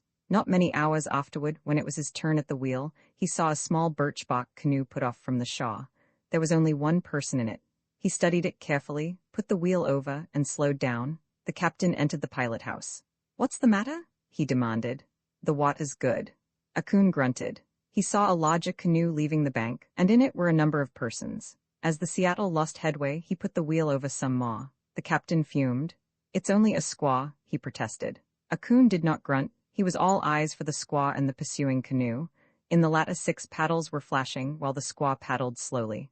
"You'll be aground," the captain protested, seizing the wheel, but Akun counted his strength on the wheel and looked him in the eyes. The captain slowly released the spokes. "Queer beggar," he sniffed to himself. Akun held the Seattle on the edge of the shoal water and waited till he saw the squaw's fingers clutch the forward rail. Then he signaled for full speed ahead and ground the wheel over. The large canoe was very near, but the gap between it and the steamer was widening. The squaw laughed and leaned over the rail. "Then catch me, Pawpawtuck?" she cried. Akun left the steamer at Fort Yukon. He outfitted a small poling boat and went up the Porcupine River, and with him went Elsu. It was a weary journey, and the way led across the backbone of the world, but Akun had traveled it before. When they came to the headwaters of the Porcupine, they left the boat and went on foot across the Rocky Mountains. Akun greatly liked to walk behind Elsu and watch the movements of her. There was a music in it that he loved. And especially he loved the well-rounded calves in their sheaths of soft tanned leather, the slim ankles, and the small moccasined feet that were tireless through the longest days. "You are light as air," he said, looking up at her. "It is no labor for you to walk. You almost float, so lightly do your feet rise and fall. You are like a deer, Elsu, you are like a deer, and your eyes are like deer's eyes, sometimes when you look at me, or when you hear a quick sound and wonder if it be danger that stirs. Your eyes are like a deer's eyes now as you look at me." And Elsu, luminous and melting, bent and kissed Akun. "When we reach the Mackenzie, we will not delay," Akun said later. "We will go south before the winter catches us. We will go to the sunlands where there is no snow, but we will return. I have seen much of the world, and there is no land like Alaska, no sun like our sun, and the snow is good after the long summer." "And you will learn to read," said Elsu. And Akun said, "I will surely learn to read." But there was delay when they reached the Mackenzie. They fell in with a band of Mackenzie Indians, and, hunting, Akun was shot by accident. The rifle was in the hands of a youth. The bullet broke Akun's right arm and, ranging farther, broke 2 of his ribs. Akun knew rough surgery, while Elsu had learned some refinements at Holy Cross. The bones were finally set, and Akun lay by the fire for them to knit. Also, he lay by the fire so that the smoke would keep the mosquitoes away. Then it was that Pawpawtuck, with his 6 young men, arrived. Akun groaned in his helplessness and made appeal to the Mackenzies, but Pawpawtuck made demand, and the Mackenzies were perplexed. Pawpawtuck was for seizing upon Elsu, but this they would not permit. Judgment must be given, and as it was an affair of man and woman, the council of the old men was called, this that warm judgment might not be given by the young men, who were warm of heart. The old men sat in a circle about the smudge fire. Their faces were lean and wrinkled, and they gasped and panted for air. The smoke was not good for them. Occasionally they struck with withered hands at the mosquitoes that braved the smoke. After such exertion they coughed hollowly and painfully. Some spat blood, and one of them sat a bit apart with head bowed forward, and bled slowly and continuously at the mouth. The coughing sickness had gripped them. They were as dead men. Their time was shot. It was a judgment of the dead. "And I paid for her a heavy price?" Pawpawtuck concluded his complaint. "Such a price you have never seen. Sell all that is yours. Sell your spears and arrows and rifles. Sell your skins and furs. Sell your tents and boats and dogs. Sell everything, and you will not have maybe $1,000. Yet did I pay for the woman, Elsu, 26 times the price of all your spears and arrows and rifles, your skins and furs, your tents and boats and dogs. It was a heavy price." The old men nodded gravely, though their weazened islets widened with wonder that any woman should be worth such a price. The one that bled at the mouth wiped his lips. "Is it true talk?" he asked each of Pawpawtuck's 6 young men, and each answered that it was true. "Is it true talk?" he asked Elsu, and she answered, "It is true." "But Pawpawtuck has not told that he is an old man," Akun said, "and that he has daughters older than Elsu." "It is true. Pawpawtuck is an old man," said Elsu. "It is for Pawpawtuck to measure the strength of his age," said he who bled at the mouth. "We be old men. Behold, age is never so old as youth would measure it." And the circle of old men champed their gums and nodded approvingly and coughed. I told him that I would never be his wife, said Elsu. Yet you took from him 26 times all that we possess? Asked a one-eyed old man. Elsu was silent. It is true, and his one eye burned and bought into her like a fiery gimlet. It is true, she said, but I will run away again, she broke out passionately a moment later. Always will I run away. That is for Pawpaw-Tuck to consider, said another of the old men. It is for us to consider the judgment. What price did you pay for her? Was demanded of a coon. No price did I pay for her, he answered. She was above price. I did not measure her in gold dust, nor in dogs, and tents and furs. The old men debated among themselves and mumbled in undertones. These old men are ice, a coon said in English. I will not listen to their judgment, Pawpaw-Tuck. If you take Elsu, I will surely kill you. The old men ceased and regarded him suspiciously. We do not know the speech you make, one said. He but said that he would kill me, Pawpaw-Tuck volunteered. So it were well to take from him his rifle, and to have some of your young men sit by him, that he may not do me hurt.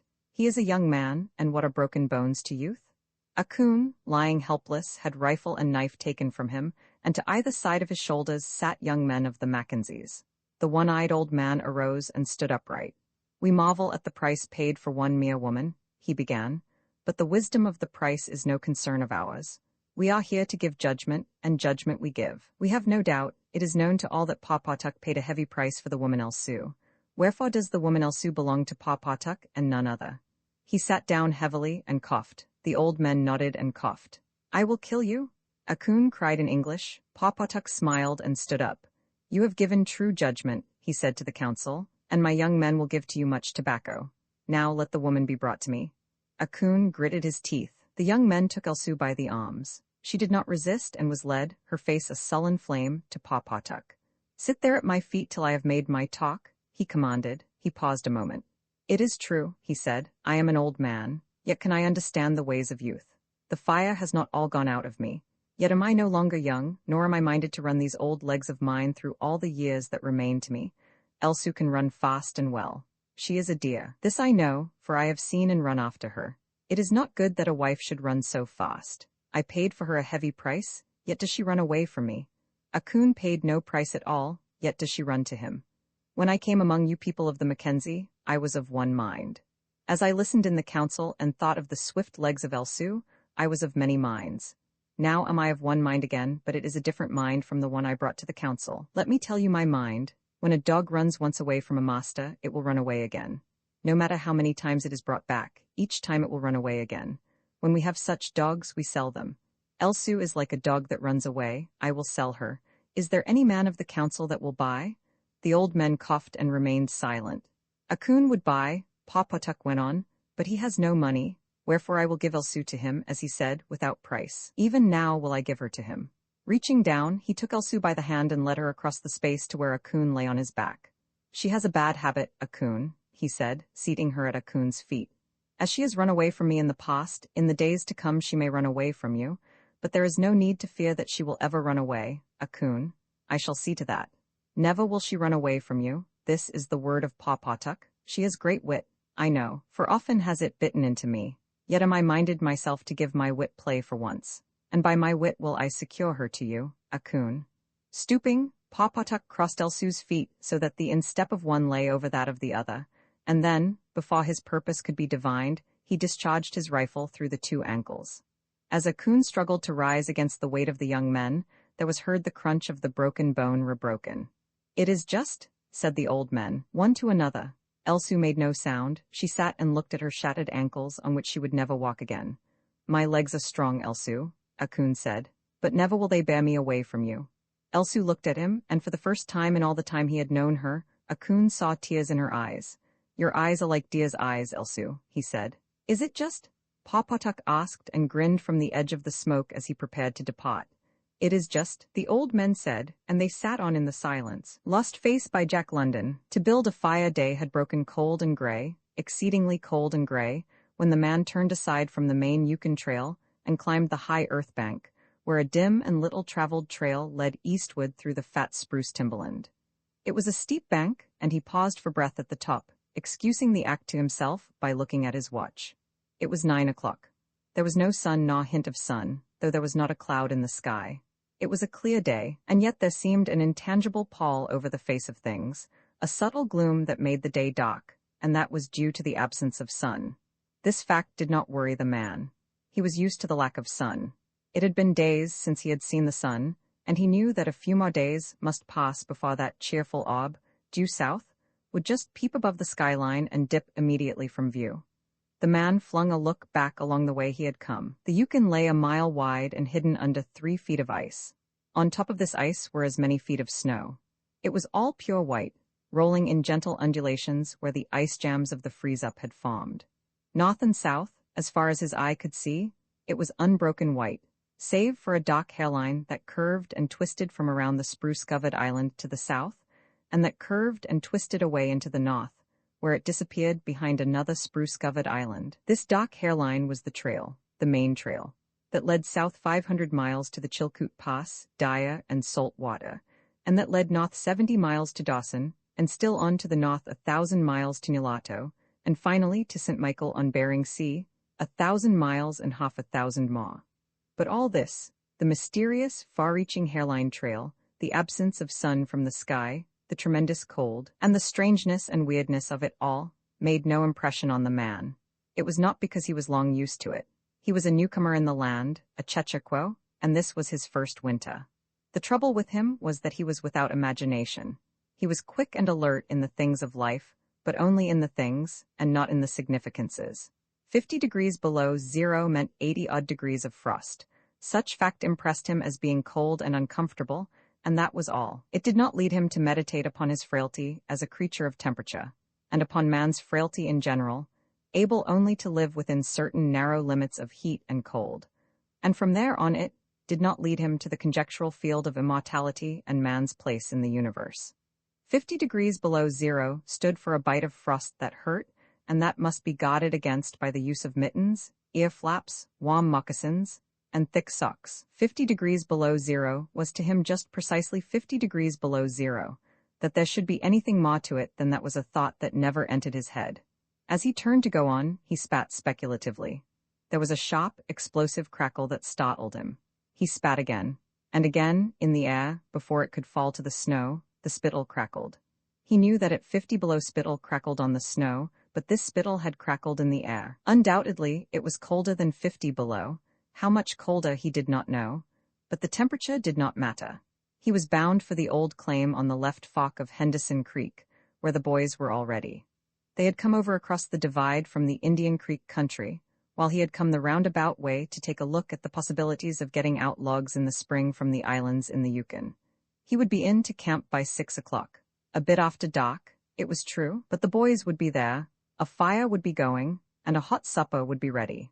As for lunch, he pressed his hand against the protruding bundle under his jacket. It was also under his shirt, wrapped up in a handkerchief, and lying against the naked skin. It was the only way to keep the biscuits from freezing. He smiled agreeably to himself as he thought of those biscuits, each cut open and sopped in bacon grease, and each enclosing a generous slice of fried bacon. He plunged in among the big spruce trees. The trail was faint. A foot of snow had fallen since the last sled had passed over, and he was glad he was without a sled, traveling light. In fact, he carried nothing but the lunch wrapped in the handkerchief. He was surprised, however, at the cold. It certainly was cold, he concluded, as he rubbed his numbed nose and cheekbones with his mittened hand. He was a warm-whiskered man, but the hair on his face did not protect the high cheekbones and the eager nose that thrust itself aggressively into the frosty air. At the man's heels trotted a dog, a big native husky, the proper wolf dog, gray-coated and without any visible or temperamental difference from its brother, the wild wolf. The animal was depressed by the tremendous cold. It knew that it was no time for traveling. Its instinct told it a truer tale than was told to the man by the man's judgment. In reality, it was not merely colder than 50 below zero. It was colder than 60 below, than 70 below. It was 75 below zero. Since the freezing point is 32 above zero, it meant that 107 degrees of frost obtained. The dog did not know anything about thermometers. Possibly in its brain there was no sharp consciousness of a condition of very cold such as was in the man's brain. But the brute had its instinct. It experienced a vague but menacing apprehension that subdued it and made it slink along at the man's heels, and that made it question eagerly every unwanted movement of the man, as if expecting him to go into camp, or to seek shelter somewhere and build a fire. The dog had learned fire, and it wanted fire, or else to burrow under the snow and cuddle its warmth away from the air. The frozen moisture of its breathing had settled on its fur in a fine powder of frost, and especially were its jowls, muzzle, and eyelashes whitened by its crystalled breath. The man's red beard and mustache were likewise frosted, but more solidly, the deposit taking the form of ice and increasing with every warm, moist breath he exhaled. Also, the man was chewing tobacco, and the muzzle of ice held his lips so rigidly that he was unable to clear his chin when he expelled the juice. The result was that a crystal beard of the color and solidity of amber was increasing its length on his chin. If he fell down, it would shatter itself, like glass, into brittle fragments. But he did not mind the appendage. It was the penalty all tobacco chewers paid in that country, and he had been out before in 2 cold snaps. They had not been so cold as this, he knew, but by the spirit thermometer at 60 mile, he knew they had been registered at 50 below, and at 55. He held on through the level stretch of woods for several miles, crossed a wide flat of niggerheads, and dropped down a bank to the frozen bed of a small stream. This was Henderson Creek, and he knew he was 10 miles from the Fox. He looked at his watch. It was 10 o'clock. He was making 4 miles an hour, and he calculated that he would arrive at the Fox at 12:30. He decided to celebrate that event by eating his lunch there. The dog dropped in again at his heels, with a tail drooping discouragement, as the man swung along the creek bed. The furrow of the old sled trail was plainly visible, but a dozen inches of snow covered the marks of the lost runners. In a month no man had come up or down that silent creek. The man held steadily on. He was not much given to thinking, and just then particularly he had nothing to think about save that he would eat lunch at the Fox, and that at 6 o'clock he would be in camp with the boys. There was nobody to talk to and, had there been, speech would have been impossible, because of the ice muzzle on his mouth. So he continued monotonously to chew tobacco and to increase the length of his amber beard. Once in a while, the thought reiterated itself that it was very cold and that he had never experienced such cold. As he walked along, he rubbed his cheekbones and nose with the back of his mittened hand. He did this automatically, now and again changing hands, but rub as he would, the instant he stopped his cheekbones went numb, and the following instant the end of his nose went numb. He was sure to frost his cheeks, he knew that, and experienced a pang of regret that he had not devised a nose strap of the sort Bud wore in cold snaps. Such a strap passed across the cheeks as well and saved them. But it didn't matter much, after all. What were frosted cheeks?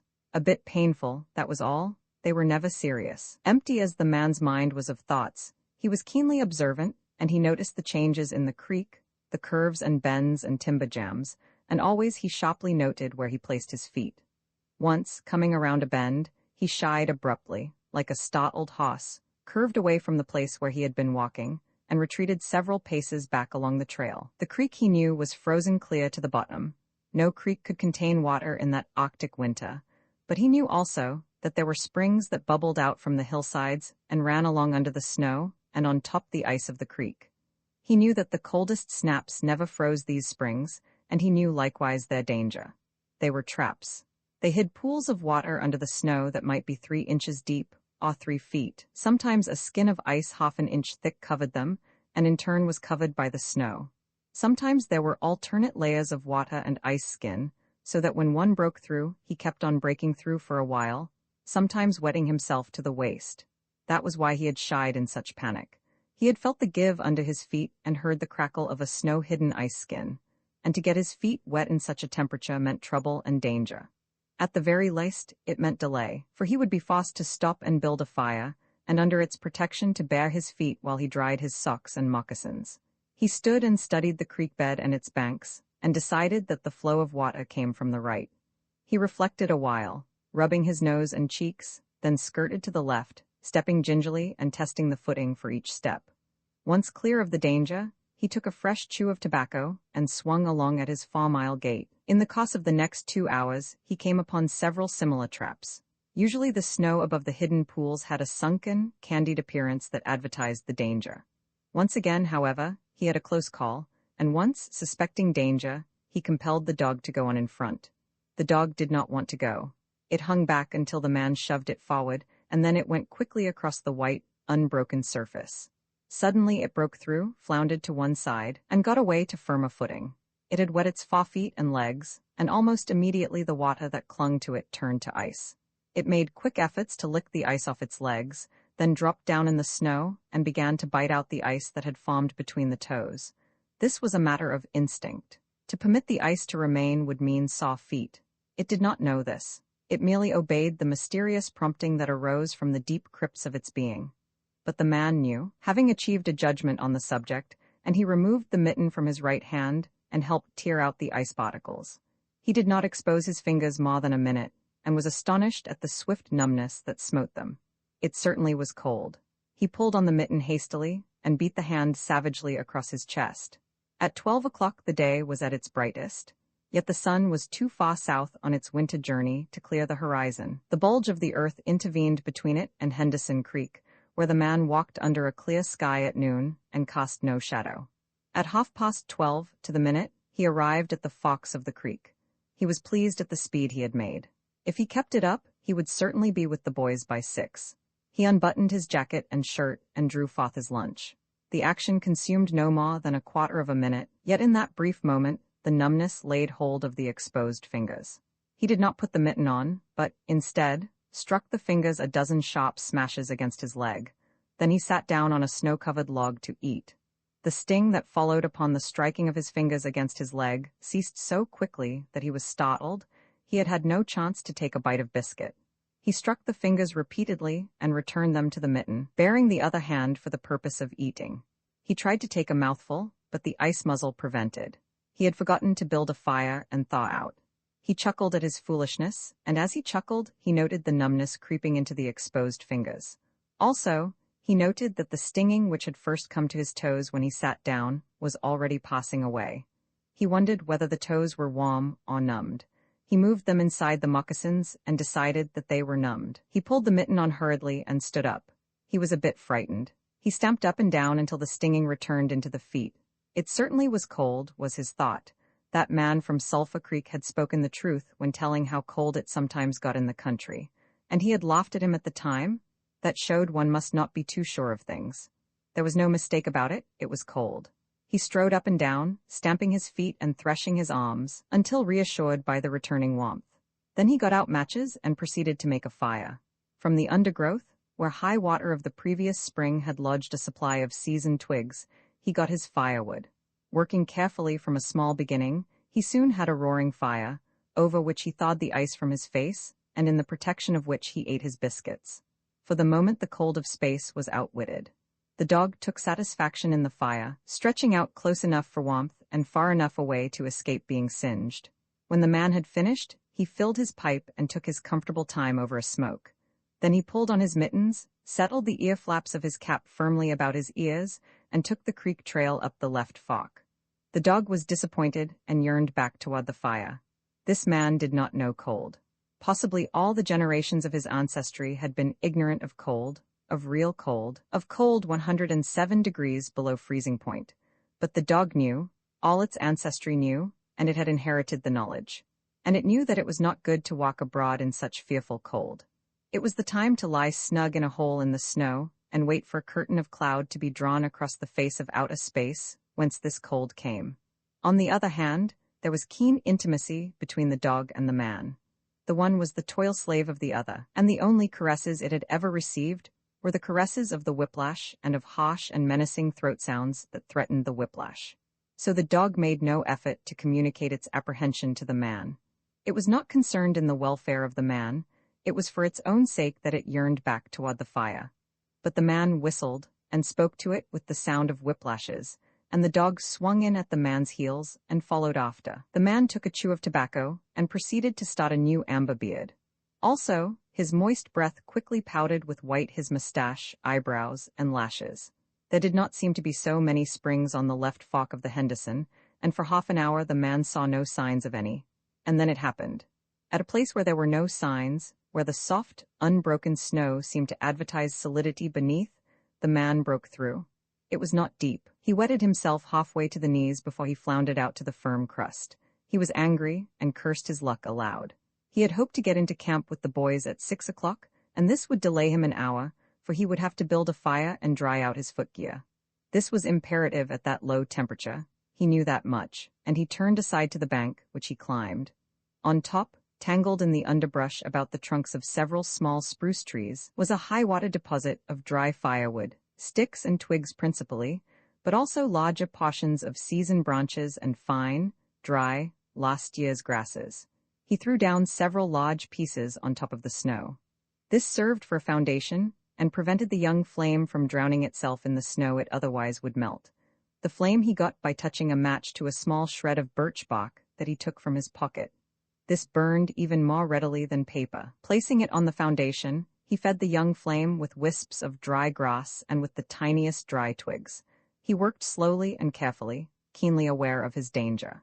Gradually, as the flame grew stronger, he increased the size of the twigs with which he fed it. He squatted in the snow, pulling the twigs out from their entanglement in the brush and feeding directly to the flame. He knew there must be no failure. When it is 75 below zero, a man must not fail in his first attempt to build a fire, that is, if his feet are wet. If his feet are dry, and he fails, he can run along the trail for half a mile and restore his circulation. But the circulation of wet and freezing feet cannot be restored by running when it is 75 below. No matter how fast he runs, the wet feet will freeze the harder. All this the man knew. The old-timer on Sulphur Creek had told him about it the previous fall, and now he was appreciating the advice. Already all sensation had gone out of his feet. To build the fire, he had been forced to remove his mittens, and the fingers had quickly gone numb. His pace of 4 miles an hour had kept his heart pumping blood to the surface of his body and to all the extremities. But the instant he stopped, the action of the pump eased down. The cold of space smote the unprotected tip of the planet, and he, being on that unprotected tip, received the full force of the blow. The blood of his body recoiled before it. The blood was alive, like the dog, and like the dog it wanted to hide away and cover itself up from the fearful cold. So long as he walked 4 miles an hour, he pumped that blood, willy-nilly, to the surface. But now it ebbed away and sank down into the recesses of his body. The extremities were the first to feel its absence. His wet feet froze the faster, and his exposed fingers numbed the faster, though they had not yet begun to freeze. Nose and cheeks were already freezing, while the skin of all his body chilled as it lost its blood. But he was safe. Toes and nose and cheeks would be only touched by the frost, for the fire was beginning to burn with strength. He was feeding it with twigs the size of his finger. In another minute, he would be able to feed it with branches the size of his wrist, and then he could remove his wet footgear, and while it dried, he could keep his naked feet warm by the fire, rubbing them at first, of course, with snow. The fire was a success. He was safe. He remembered the advice of the old-timer on Sulphur Creek and smiled.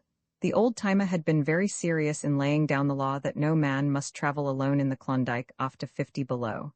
Well, here he was. He had had the accident, he was alone, and he had saved himself. Those old-timers were rather womanish, some of them, he thought. All a man had to do was to keep his head, and he was all right. Any man who was a man could travel alone.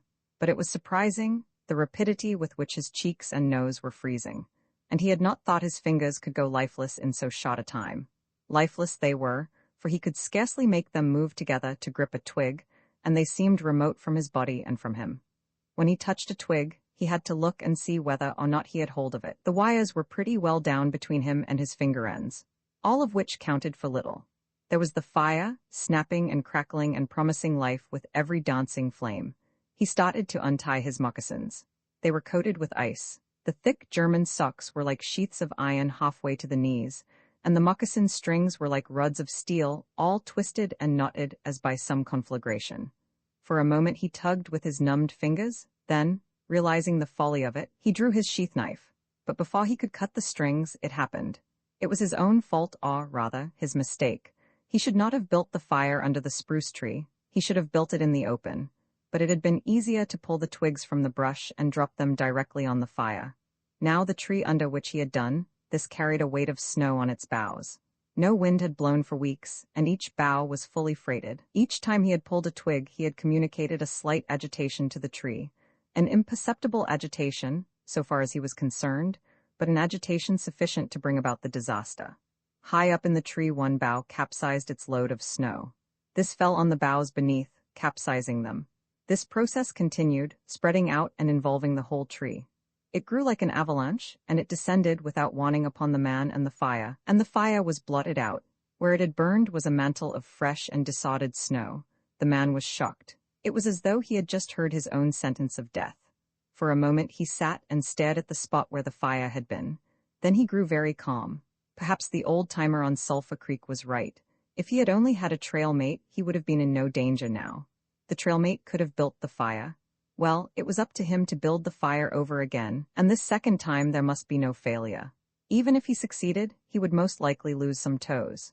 His feet must be badly frozen by now, and there would be some time before the second fire was ready. Such were his thoughts, but he did not sit and think them. He was busy all the time they were passing through his mind. He made a new foundation for a fire, this time in the open, where no treacherous tree could blot it out. Next, he gathered dry grasses and tiny twigs from the highwater flotsam. He could not bring his fingers together to pull them out, but he was able to gather them by the handful.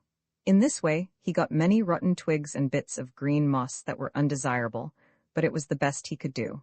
He worked methodically, even collecting an armful of the larger branches to be used later when the fire gathered strength.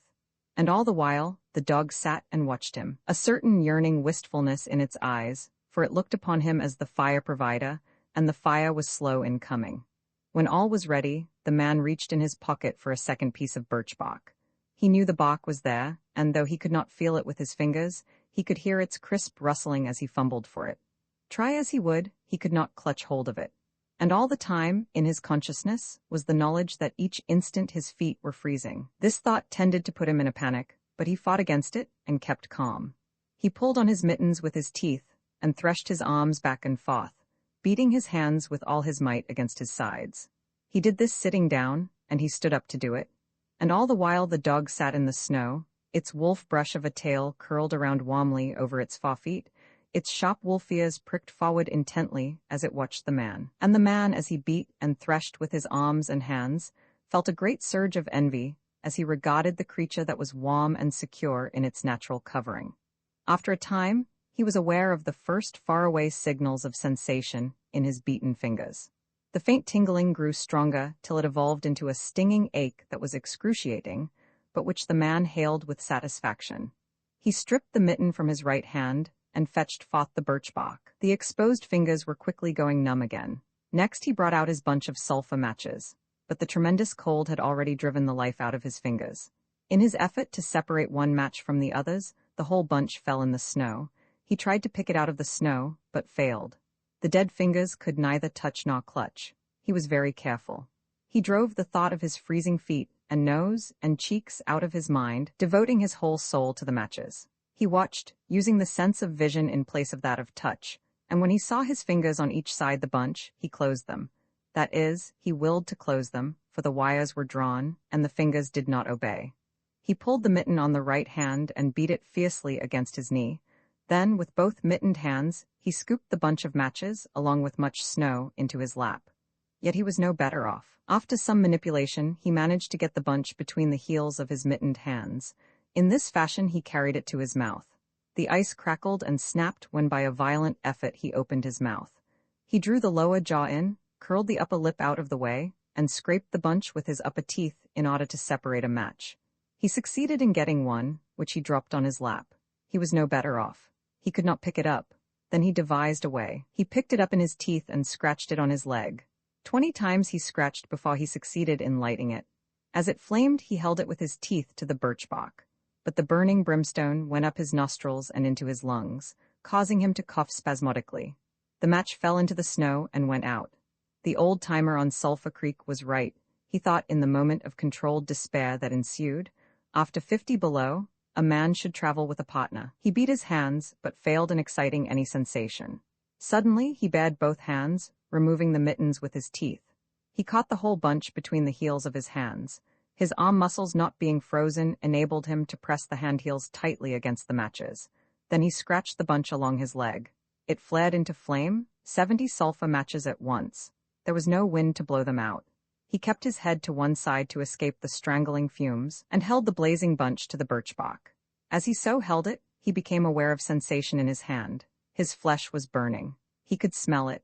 Deep down below the surface he could feel it. The sensation developed into pain that grew acute. and still he endured it, holding the flame of the matches clumsily to the bark that would not light readily because his own burning hands were in the way, absorbing most of the flame. At last, when he could endure no more, he jerked his hands apart. The blazing matches fell sizzling into the snow, but the birch bark was alight. He began laying dry grasses and the tiniest twigs on the flame. He could not pick and choose, for he had to lift the fuel between the heels of his hands. Small pieces of rotten wood and green moss clung to the twigs, and he bit them off as well as he could with his teeth. He cherished the flame carefully and awkwardly. It meant life, and it must not perish. The withdrawal of blood from the surface of his body now made him begin to shiver, and he grew more awkward. A large piece of green moss fell squarely on the little fire. He tried to poke it out with his fingers, but his shivering frame made him poke too far, and he disrupted the nucleus of the little fire, the burning grasses and tiny twigs separating and scattering. He tried to poke them together again, but in spite of the tenseness of the effort, his shivering got away with him, and the twigs were hopelessly scattered. Each twig gushed a puff of smoke and went out. The fire provider had failed. As he looked apathetically about him, his eyes chanced on the dog, sitting across the ruins of the fire from him, in the snow, making restless, hunching movements, slightly lifting one forefoot and then the other, shifting its weight back and forth on them with wistful eagerness. The sight of the dog put a wild idea into his head. He remembered the tale of the man, caught in a blizzard, who killed a steer and crawled inside the carcass, and so was saved. He would kill the dog and bury his hands in the warm body until the numbness went out of them. Then he could build another fire. He spoke to the dog, calling it to him, but in his voice was a strange note of fear that frightened the animal, who had never known the man to speak in such way before. Something was the matter, and its suspicious nature sensed danger. It knew not what danger, but somewhere, somehow, in its brain arose an apprehension of the man. It flattened its ears down at the sound of the man's voice, and its restless, hunching movements and the liftings and shiftings of its forefeet became more pronounced, but it would not come to the man. He got on his hands and knees and crawled toward the dog. This unusual posture again excited suspicion, and the animal sidled mincingly away. The man sat up in the snow for a moment and struggled for calmness. Then he pulled on his mittens, by means of his teeth, and got upon his feet. He glanced down at first in order to assure himself that he was really standing up, for the absence of sensation in his feet left him unrelated to the earth. His erect position in itself started to drive the webs of suspicion from the dog's mind, and when he spoke peremptorily, with the sound of whiplashes in his voice, the dog rendered its customary allegiance and came to him. As it came within reaching distance, the man lost his control. His arms flashed out to the dog, and he experienced genuine surprise when he discovered that his hands could not clutch, that there was neither bend nor feeling in the fingers. He had forgotten for the moment that they were frozen and that they were freezing more and more. All this happened quickly, and before the animal could get away, he encircled its body with his arms. He sat down in the snow, and in this fashion held the dog, while it snarled and whined and struggled. But it was all he could do, hold its body encircled in his arms and sit there. He realized that he could not kill the dog. There was no way to do it. With his helpless hands, he could neither draw nor hold his sheath knife nor throttle the animal. He released it, and it plunged wildly away, with tail between its legs and still snarling. It halted 40 feet away and surveyed him curiously, with ears sharply pricked forward. The man looked down at his hands in order to locate them, and found them hanging on the ends of his arms. It struck him as curious that one should have to use his eyes in order to find out where his hands were. He began threshing his arms back and forth, beating the mittened hands against his sides. He did this for 5 minutes violently, and his heart pumped enough blood up to the surface to put a stop to his shivering. But no sensation was aroused in the hands. He had an impression that they hung like weights on the ends of his arms, but when he tried to run the impression down, he could not find it. A certain fear of death, dull and oppressive, came to him. This fear quickly became poignant as he realized that it was no longer a mere matter of freezing his fingers and toes, or of losing his hands and feet, but that it was a matter of life and death with the chances against him. This threw him into a panic, and he turned and ran up the creek bed along the old, dim trail. The dog joined in behind and kept up with him.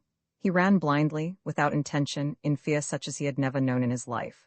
Slowly, as he plowed and floundered through the snow, he began to see things again: the banks of the creek, the old timber jams, the leafless aspens, and the sky. The running made him feel better. He did not shiver.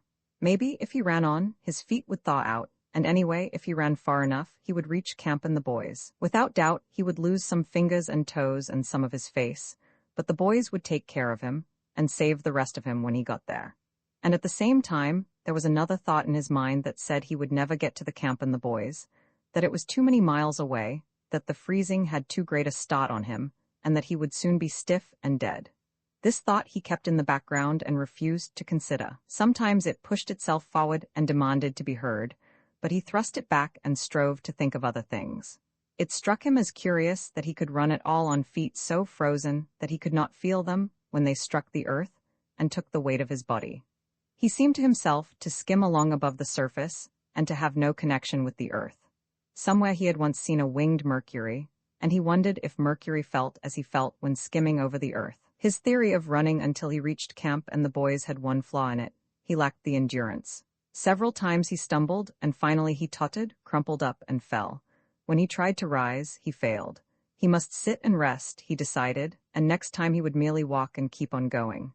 As he sat and regained his breath, he noted that he was feeling quite warm and comfortable.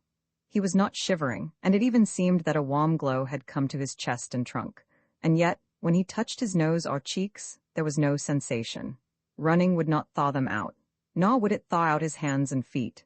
Then the thought came to him that the frozen portions of his body must be extending. He tried to keep this thought down, to forget it, to think of something else. He was aware of the panicky feeling that it caused, and he was afraid of the panic. But the thought asserted itself, and persisted, until it produced a vision of his body totally frozen. This was too much, and he made another wild run along the trail. Once he slowed down to a walk, but the thought of the freezing extending itself made him run again. And all the time the dog ran with him, at his heels. When he fell down a second time, it curled its tail over its forefeet and sat in front of him, facing him curiously, eager and intent. The warmth and security of the animal angered him, and he cursed it till it flattened down its ears appeasingly. This time the shivering came more quickly upon the man. He was losing in his battle with the frost. It was creeping into his body from all sides. The thought of it drove him on, but he ran no more than 100 feet when he staggered and pitched headlong. It was his last panic. When he had recovered his breath and control, he sat up and entertained in his mind the conception of meeting death with dignity. However, the conception did not come to him in such terms. His idea of it was that he had been making a fool of himself, running around like a chicken with its head cut off. Such was the simile that occurred to him. Well, he was bound to freeze anyway, and he might as well take it decently. With this newfound peace of mind came the first glimmerings of drowsiness. A good idea, he thought, to sleep off to death. It was like taking an anesthetic. Freezing was not so bad as people thought. There were lots worse ways to die. He pictured the boys finding his body next day. Suddenly he found himself with them, coming along the trail and looking for himself. And still with them, he came around a turn in the trail and found himself lying in the snow. He did not belong with himself anymore, for even then he was out of himself, standing with the boys and looking at himself in the snow. It certainly was cold, was his thought. When he got back to the States, he could tell the folks what real cold was. He drifted on from this to a vision of the old-timer on Sulphur Creek. He could see him quite clearly, warm and comfortable, and smoking a pipe. "You were right, old hoss, you were right," the man mumbled to the old-timer of Sulphur Creek. Then the man drowsed off into what seemed to him the most comfortable and satisfying sleep he had ever known. The dog sat facing him and waiting. The brief day drew to a close in a long, slow twilight. There were no signs of a fire to be made, and besides, never in the dog's experience had it known a man to sit like that in the snow and make no fire. As the twilight drew on, its eager yearning for the fire mastered it, and with a great lifting and shifting of forefeet, it whined softly, then flattened its ears down in anticipation of being chidden by the man. But the man remained silent. Later, the dog whined loudly, and still later, it crept close to the man and caught the scent of death. This made the animal bristle and back away. A little longer it delayed, howling under the stars that leaped and danced and shone brightly in the cold sky. Then it turned and trotted up the trail in the direction of the camp it knew, where were the other food providers and fire providers.